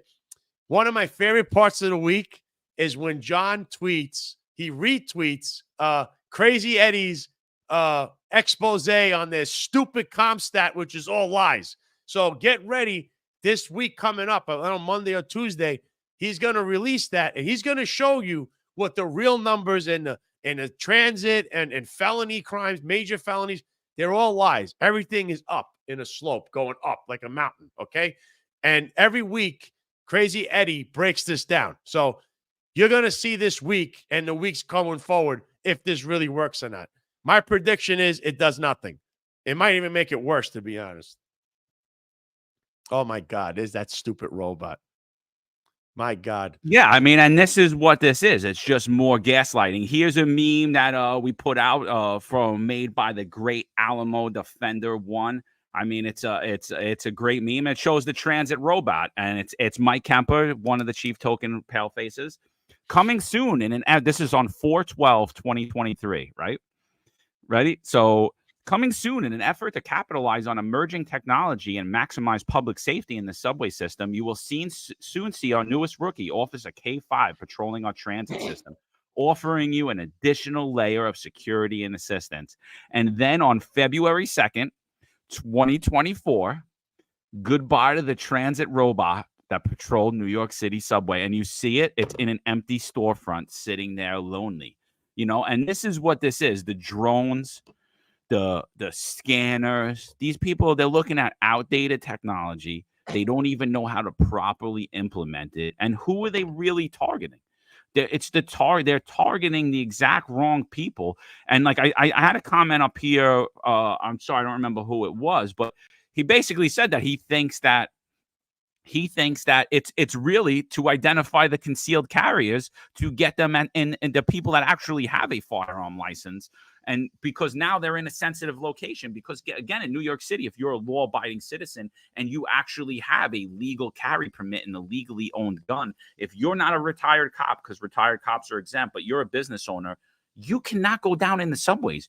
You cannot sit on a bus platform. You cannot stand on a train platform. You will be arrested. And this is what that gentleman was saying. I forget who it is. Apologies. But that's what they're saying is like this is doing nothing to prevent actual criminals from going to jail. And we see that they traditionally don't get prosecuted in New York City either, because we have 5 borough district attorneys, and they will listen to this podcast too, that we have 5 district that they're social workers. And that includes McMahon on Staten Island, that everyone's like, nah, our guy's good. No, he's not. I posted a million times the statements that he's made, his prosecution rates, things of that nature. I posted them at a city council meeting where he's actually not asking for funding for his office, but he's asking for funding for social services. So are we electing prosecutors, or are we electing social service advocates? Eric, what are your thoughts? Do you miss the robot, and should we bring it back? I wanted to tell you, I want to tell you, Sal, I know you're laughing at it, but I'm confused by this whole thing. I don't understand. Shots fired detection, gun detection scanners. We got drones. We had the robot.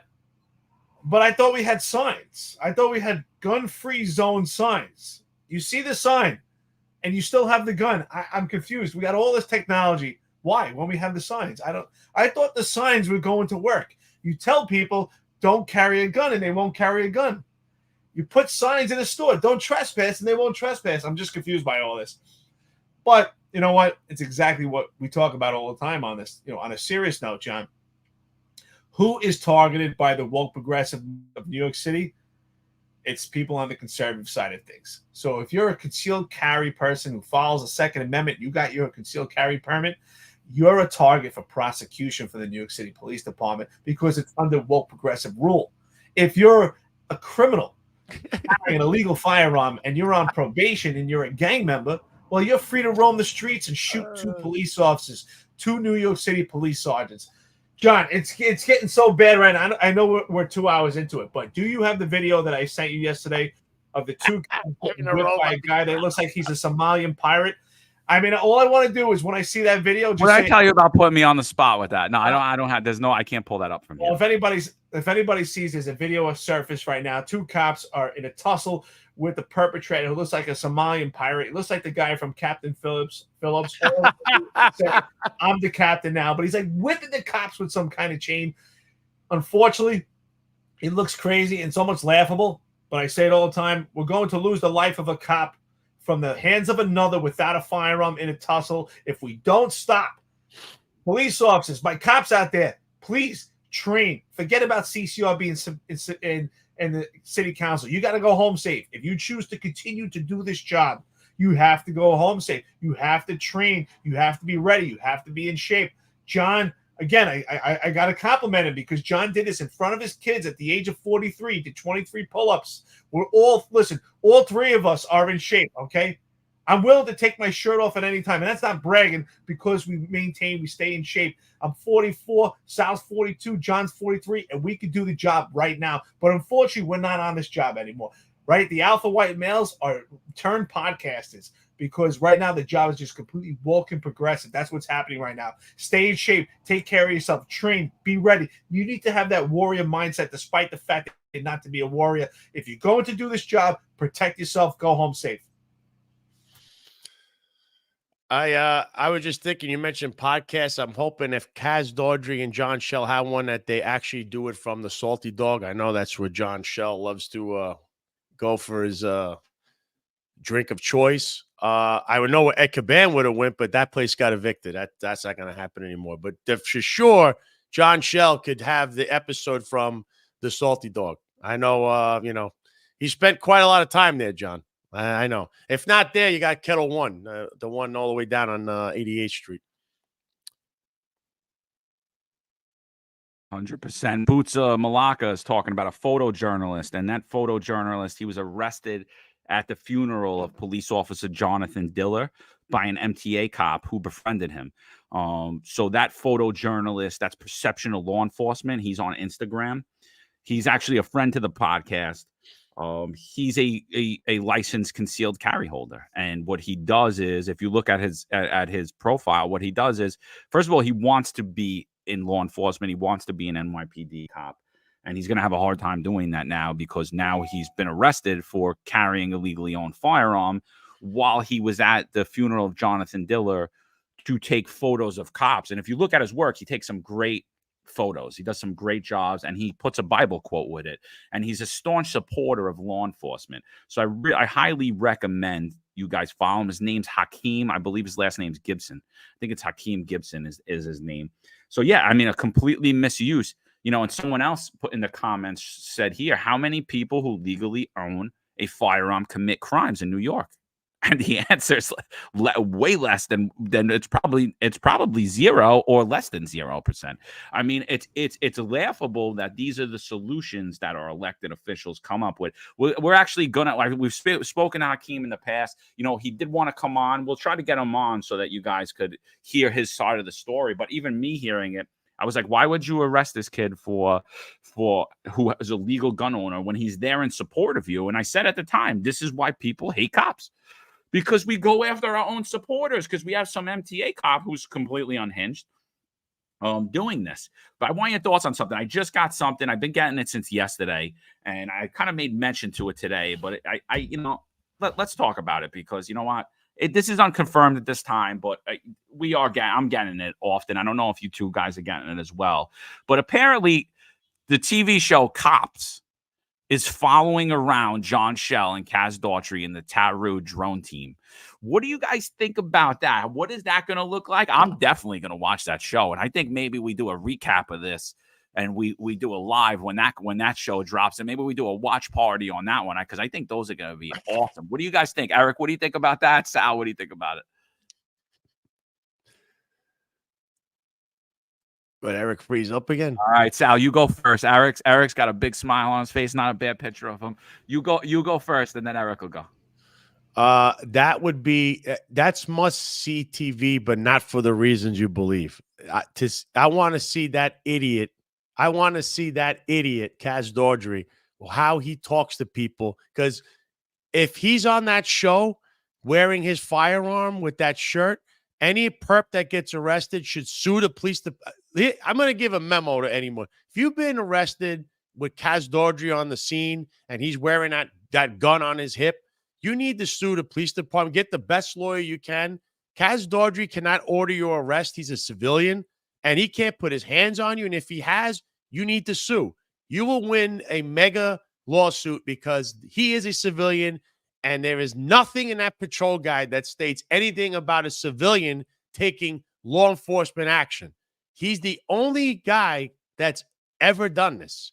No deputy commissioner has ever done. Now, if there's a reason that he's doing this, then the police department, Eddie Caban, would have to come out and tell you why this civilian is allowed to do law enforcement action. So I hope this show comes out, because I'm sure there'll be lawyers lining up saying, now I got you. Because this guy, I tell you one thing about the police department, especially these guys, just like with Con Sofrito, where they were all over the internet with that, these guys can't stop hogging the camera. They love being in front of it. They love throwing it out in social media, even if it gets them in trouble. They want to be celebrities, movie stars, rappers, anything but what they really are, which is a public servant cop that should be worried about public safety. That's the one thing I've noticed with this set of clowns running the department. This is going to be must-see TV just for the reason I just stated. I just want to say, before we talk about the cops, I mean, this is hysterical. I want to get my popcorn anyway when I watch Kaz and John Shell on Cops. But I want to answer the question to that comment before about how many legal firearm owners get arrested for committing crime with firearm. And I can tell you, on behalf of the type of police work I did, intrusive police work on the streets, of apprehending illegal firearms, people that were responsible for shootings and robberies, the answer is 0. Right? That's the answer. 0. Just wanted to say that. Do people get arrested for domestic incidents having a firearm? Yeah. But the type of police work I did, intrusive police work, The answer is zero. I don't see anyone, legal firearm owners, committing robberies or shootings with that. But Kaz Daughtry, if he's on Cops, I'll be watching. And John, I love watch party. That's going to be a thing. We're going to be doing watch parties. And we should do a watch party on every episode. And I look forward to it. Kaz, please go on every show, go on every podcast. It gives us more content, more watch parties. I love it, man. Listen, honestly, Kaz Daughtry, I'm a big fan, man. Because of you, gives us more content. I get conversations all day now. People are like, look what Kaz did here. Look what Kaz did. People send us a lot of stuff. It's not just from this department. And I know you're investigating us, but that's all good. Anyway, listen, we look forward to your show, Kaz. Eric, we have a lot to look forward to. You got the cop show where you get to see him do illegal stuff. He's a civilian. And now you're going to get a podcast that might be from John Shell's favorite watering hole, either Salty Dog or Kettle One. This is going to be great. This is what I want to see. The public servants doing a media blitz for personal gain. That's really what I want. When I have dead bodies in the street. Official misconduct. Yeah. That's what I was saying. Official misconduct. This is official misconduct. That's what this is. But I'm disappointed. Honestly, I'm disappointed that you talk about Salty Dog and Kettle One, because what happened to diversity, equity, inclusion? They should be going to gay bars. Why are they not supporting LGBTQIA? They should be going to gay bars, honestly, and supporting. Eric definitely is. Eric Adams definitely is. I thought those might be down low, though. I heard a little rumors about the Banks brothers, too, but I don't know if that's true. What do you guys think, huh? But listen, Sal's got to run. He's got to do another show. Sal, why don't you leave us with your final thoughts before we get off, too? We'll stay on a little bit after you. What do you got to say? What do you want to let the people know? I think everybody's been great. TC says, bad boys, bad boys. What you going to do? What you going to do when Kaz interrupts you, too? Yeah, Kaz. But again, Kaz interrupting you is illegal, because if he is a civilian, where did he get that gun license? He has to apply for a gun license. He has a holster, an off-duty holster. You're a civilian. I can't understand this. And many legal people have the same issue. So I want to see that show. It's going to be a fest of, like, just take all these screenshots and like video roll. Lawsuit 1, lawsuit 2, lawsuit 3, lawsuit 4, lawsuit 5, all of them, one by one, because he can't do anything. You see him taking action anywhere, which I'm sure there's film of now, you have him. So this department is a train wreck. This was once I remember when I used to go to work, I took pride in what I did. I knew I would go in. I said I was going to go out. I was going to make a difference. I wanted to make that DWI by the end of the night. I go back and go, that seems like 30 years ago, even though it was just a few years ago. If I was working now, I'd be embarrassed of wearing that uniform and having a clown like that tell me what to do. I'd rather be suspended. I'll tell you what. I'm going to say this like I'm Joe Cop. He would have to come over me and say suspended, and then I would slap him, that guy. Nobody like that would tell me what to do. You're a civilian. You don't tell you. Only a uniform member can order you to do things. You're supposed to be with a pen. You take your pen and you're supposed to be like this. You're supposed to be doing things back at One Police Plaza. I don't know where this guy gets his at. And then I know what he's done. I heard about the transfers. I heard about the phone calls he makes to precincts. You know, you're a little tyrant. But one day, you're going to be just Kaz Daughtry. That's all you are. You could be fat Kaz Daughtry, but you're going to be Kaz Daughtry. You're not going to have your little shield to hide behind. You're not going to be able to give orders. You're never going to be in office. I can tell you that. You're definitely not smart enough for that. All right? So you're not going to be in office. So I don't know what you're going to do in the future other than you have your pension, if you could manage to protect that somehow, if you don't get locked up or whatever the hell's going on with Eric Adams. But one day, this is all going to come to an end. And when that happens, that's when you need to. Now, you got to worry about if you get pulled over by somebody, because they're not going to have any mercy on you, because I've heard of the stuff you've done. And you know something? I was in the same room with this guy. He came to the 7-8 precinct. I believe he worked in the 7-9, right? He was there. He came with the DWI guy from that command. And I sat next to him and said, wow, this guy, he actually talked to me. He was a nice guy. Little did I know he was really a tyrant all along. Imagine that. I've had to not only interact with this idiot, but John Shell, who actually I used to respect. I respect that he was a hard worker, but he's going about what he's doing completely wrong. But not this guy. This guy is a tyrant. I really hope that, I pray for you guys in the street still. I'm not one of these. Look, I'm never going to be like a big rah-rah guy. I have my own issues because I like to hold people accountable. So, if, today I might be on your side, but tomorrow, if you're on a video and did the wrong thing, I'm not going to stick up for that. But my problem more is the leadership of the department. I feel very bad for the cops right now that got to work in the street. You deserve better. And everything trickles down from the top. I pray that everything at least past November, and then everything will change with, what they're going to do with Eric. I don't see this guy winning his election next year. There's no way he'll even make it out of the primary. So I think change is coming for the better, no matter what. It can't get any worse than this guy, Eric Adams, because this is the most corrupt I've ever seen the police department. So I really, you guys are in my thoughts. And I mean, the family, the New York City Police Department, I wish you all the best.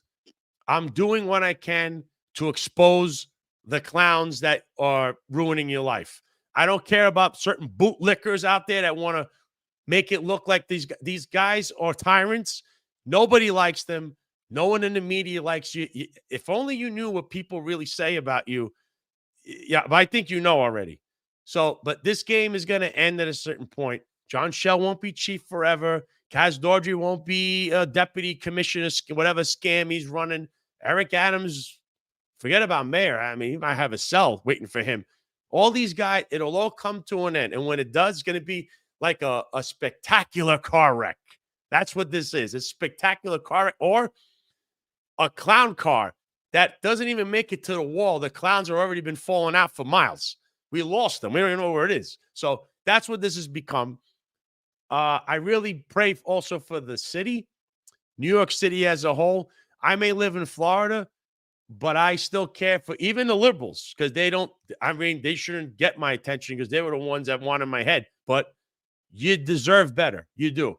Taxpayers deserve the right to hold their public officials accountable. That's including the police department, and especially your politicians. And I know some of them are blind. They'll just vote Democrat no matter what. But it's that party and those people that pander to you that are doing the crazy things like Con Sofrito and all this other crazy stuff they've been doing. So, guys, I thank you for having me on. I love coming on.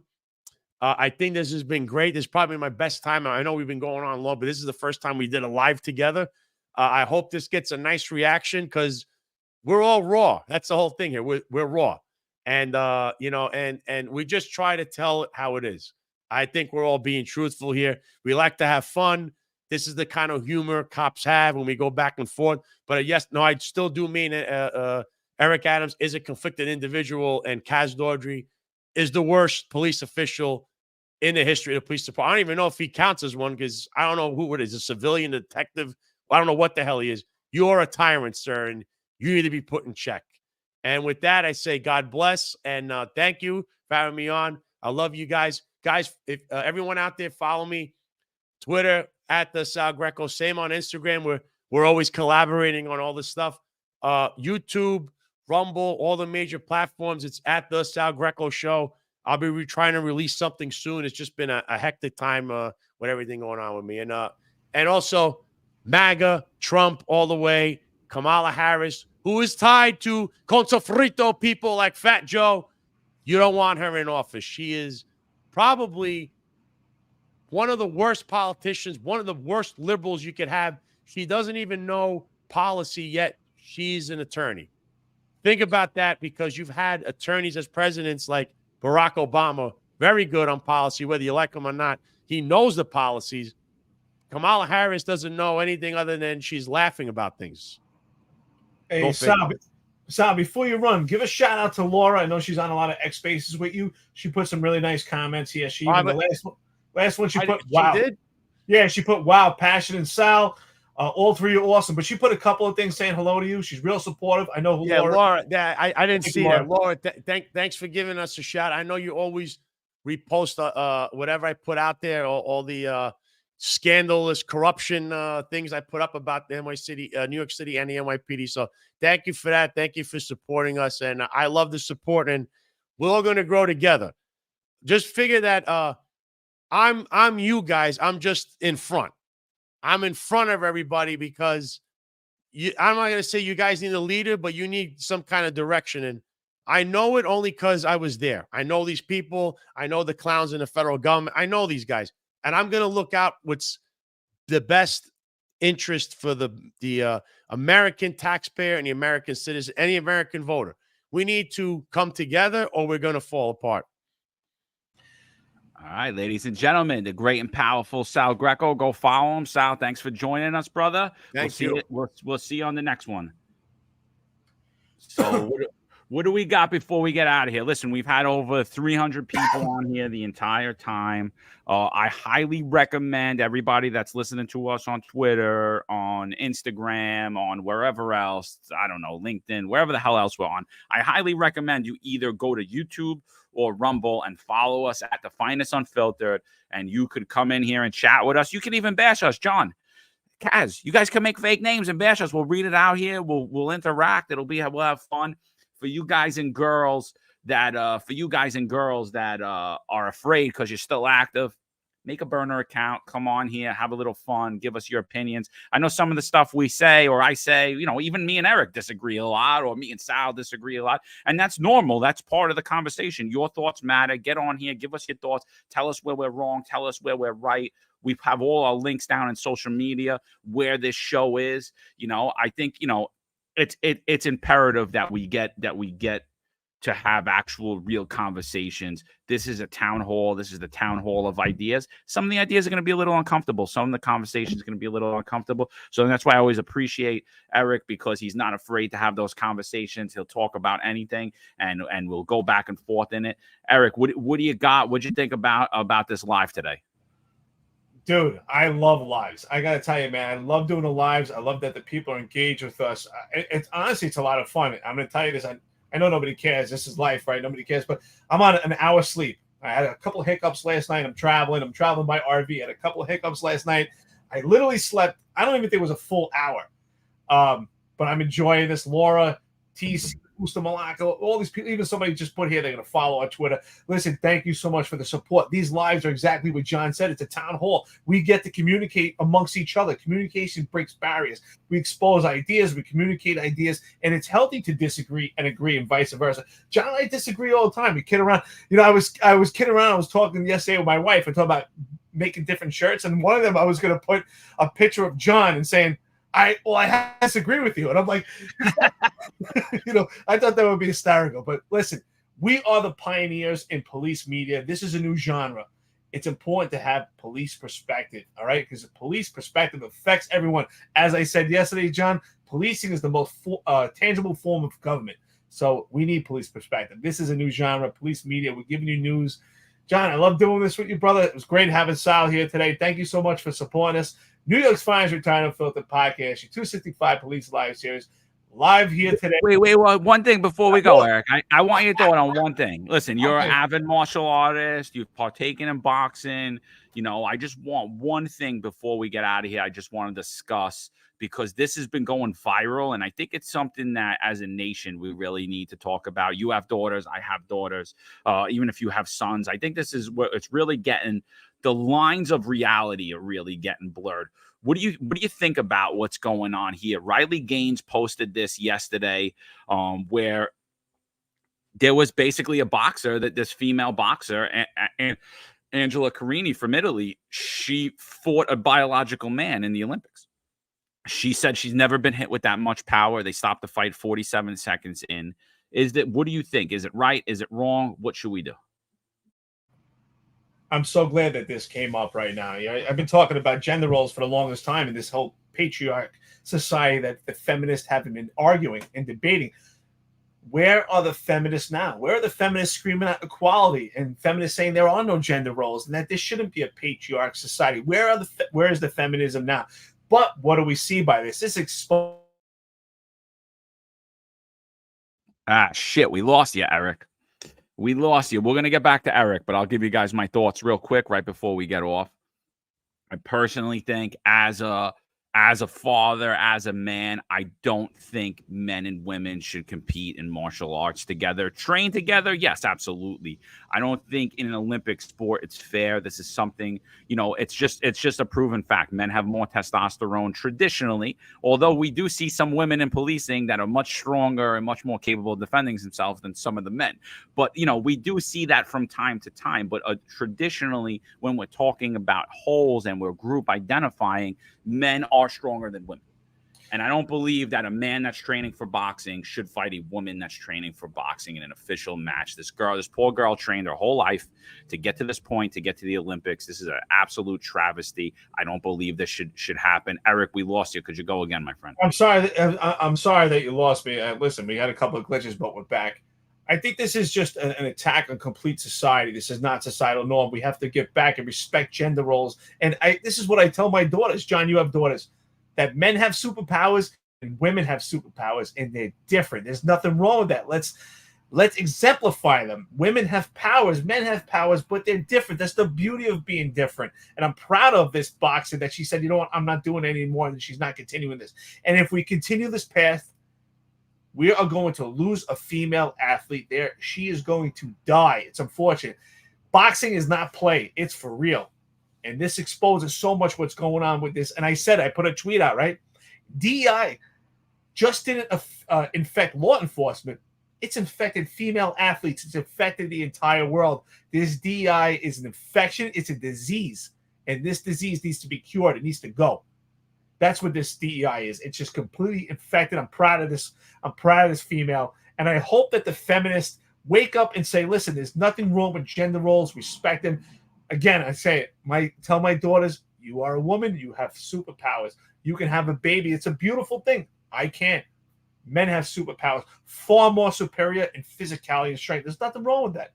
But to have females and males compete with each other is ridiculous. It's going to lead to the death of a female athlete. So right before we go, one more comment, and this is why I love the lives, because it's just interactive and people just pop ideas, right? And you just want to talk about them. And this is something that I'm an avid supporter of Joe Rogan. I love Joe Rogan's podcast. I like that he has a wide range of guests, the diversity of topics. But with that being said, politically, I think Joe Rogan's a moron. Joe Rogan has came out numerous times and said, I've never voted for a Republican.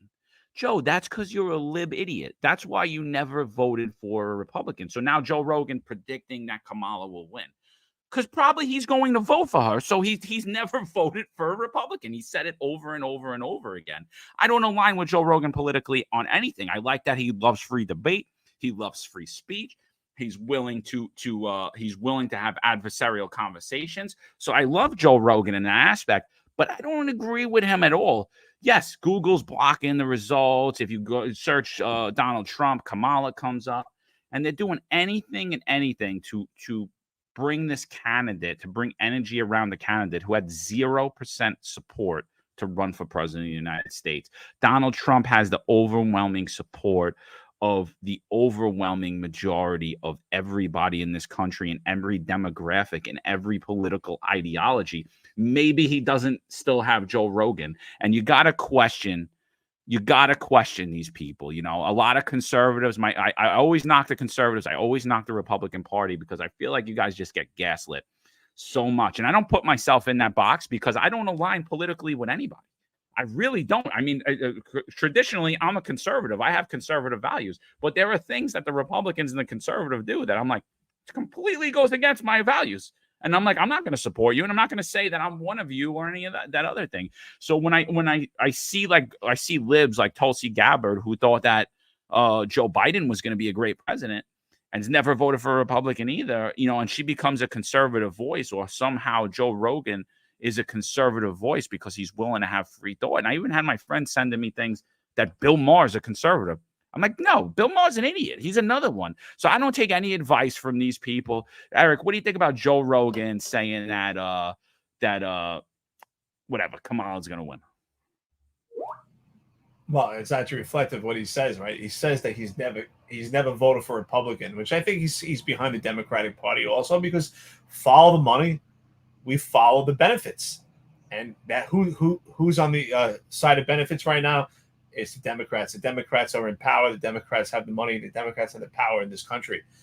But again, I'm with you. I don't want to align myself with any particular party, who's far left or who's far right. I just want to align myself with being American. I want societal norms. I want what's good for America. Listen, is it important about intervention in the world? Sure, at some level. But ultimately, America should be first, and we should just want societal norms. I don't care who it is. I don't care if it was someone who identifies as a two-spirit. If they are pro-America and they can bring down inflation, I don't care what you look like. I don't care if you go out and you want to be a furry cat. I'm tired of going to the grocery store, walking out. Sometimes I take pictures of it just to show. I take pictures of my purchase at the supermarket so that when Donald Trump gets in office, if God willing, he could bring down inflation, I can take pictures also and compare. Because right now, you walk out of the supermarket, you have a cart half full, and it's $300-400. Like, what am I spending my money on? It's insane. It's impossible to be an American right now. That's why I say I don't care what happens far left, or far right. How about right in the middle, societal norms? 100%. And I think my favorite interviews with Rogan are Jordan Peterson. I think those are great interviews. But my favorite interview of all time is when Rogan's wearing a Cypress Hill T-shirt, and he's a burnout, Joe Rogan, right? He's a free thinker. He's a comedian. I'm gonna disagree with you, Boots Malaka. I think Joe Rogan is a good comedian. I heard him in Borgata in Atlantic City. He had the dude that Tony Hinchcliffe opened for him. He had the other redhead kid. I can't think of his name. They were hysterical. I thought Joe Rogan was awesome. I did watch some of his comedy. I think he really is. I think he really is a funny comedian. But that's who he is. He's a comedian. He's a free thinker. But when he had Sanjay Gupta on, and he literally just picked Sanjay Gupta apart by just asking him basic questions, and Sanjay Gupta, after the interview, said that Joe Rogan intimidated him because his muscles were flaring at him, like all these ridiculous things. I think that just highlighted to me why we need independent free media and free voices and actual people having actual conversations that they have at that dinner table. So while I don't agree with Joe Rogan, I support him. That's a great podcast. I think everybody should be checking him out. But he puts out so much content, you can't possibly watch all of it. But I pick and choose the interviews that I want. Eric, any final thoughts before we get out of here? Oh, I just want to say my favorite episode with Joe Rogan was when he interviewed Teddy Atlas. Talk about Mike Tyson. That was, if anybody has an opportunity to watch it, it was like 3-4 hours long, but awesome. Teddy, and you realize how intelligent Teddy Atlas is, and how of a fanatic he is when it comes to the sport of boxing, and how much he knows and his knowledge. But it was just a great interview. They talk about life. That was my favorite episode by far, hands down. Again, with these lives, sorry for the glitches. I know we had a couple of glitches, but we're really working at the kinks. I'm traveling. That's the beauty of being in time. Really enjoying it. So we're going to work out the kinks. We do apologize for that. But most importantly, we're here doing this together. And, nothing's perfect. That's why we want to be unfiltered. We want to be unedited and just give you – this is raw. This is real conversations. It's natural. We're not trying to dress ourselves up and play a game here. We just want to have conversations, communicate. Again, we are the pioneers in this new genre of police media. Please support us. Thank you so much. If you like to leave a donation, it's a self-funded podcast. Just helps us to propel this podcast. Thank you so much. Like and subscribe. Keep coming at you. Take care. #1 podcast when it's related to crime, politics, public safety, and the NYPD, and it's what can't even be debated. We are the death row of podcasts. We're the death row record of podcasts. Everybody, thanks for tuning in with us today. We'll be back at you in the week. And, we had a great time today. We love interacting with all you guys. And thanks, everybody, again. There's a handful of retired officers that don't live in the state that have a lot to say about the dream team, as I like to call it. All of a sudden, they retire and have a master plan on how to fight crime, but nothing to contribute when they were here. They want to come back and be part of the dream team. What can I say? Law enforcement professionals dedicate their lives to serving and protecting our community. But who's protecting their financial futures? That's where Laidlaw Blue comes in. Our wealth management platform is specifically designed for the law enforcement community. Laidlaw Blue is a division within Laidlaw Wealth Management, run by retired New York City detective John McDermott. His status as a retired detective uniquely positions him to establish a deep connection between Laidlaw Blue and the law enforcement community. Our platform is easy to use and provides a range of financial services, including investment management, retirement planning, and insurance solutions. With Laidlaw Blue, you can secure your financial future and provide for your loved ones. Our team of experienced financial advisors understands the unique challenges and opportunities that law enforcement professionals face. We're here to help you navigate the complexities of financial planning and achieve your goals. Laidlaw Blue. Secure your financial future today.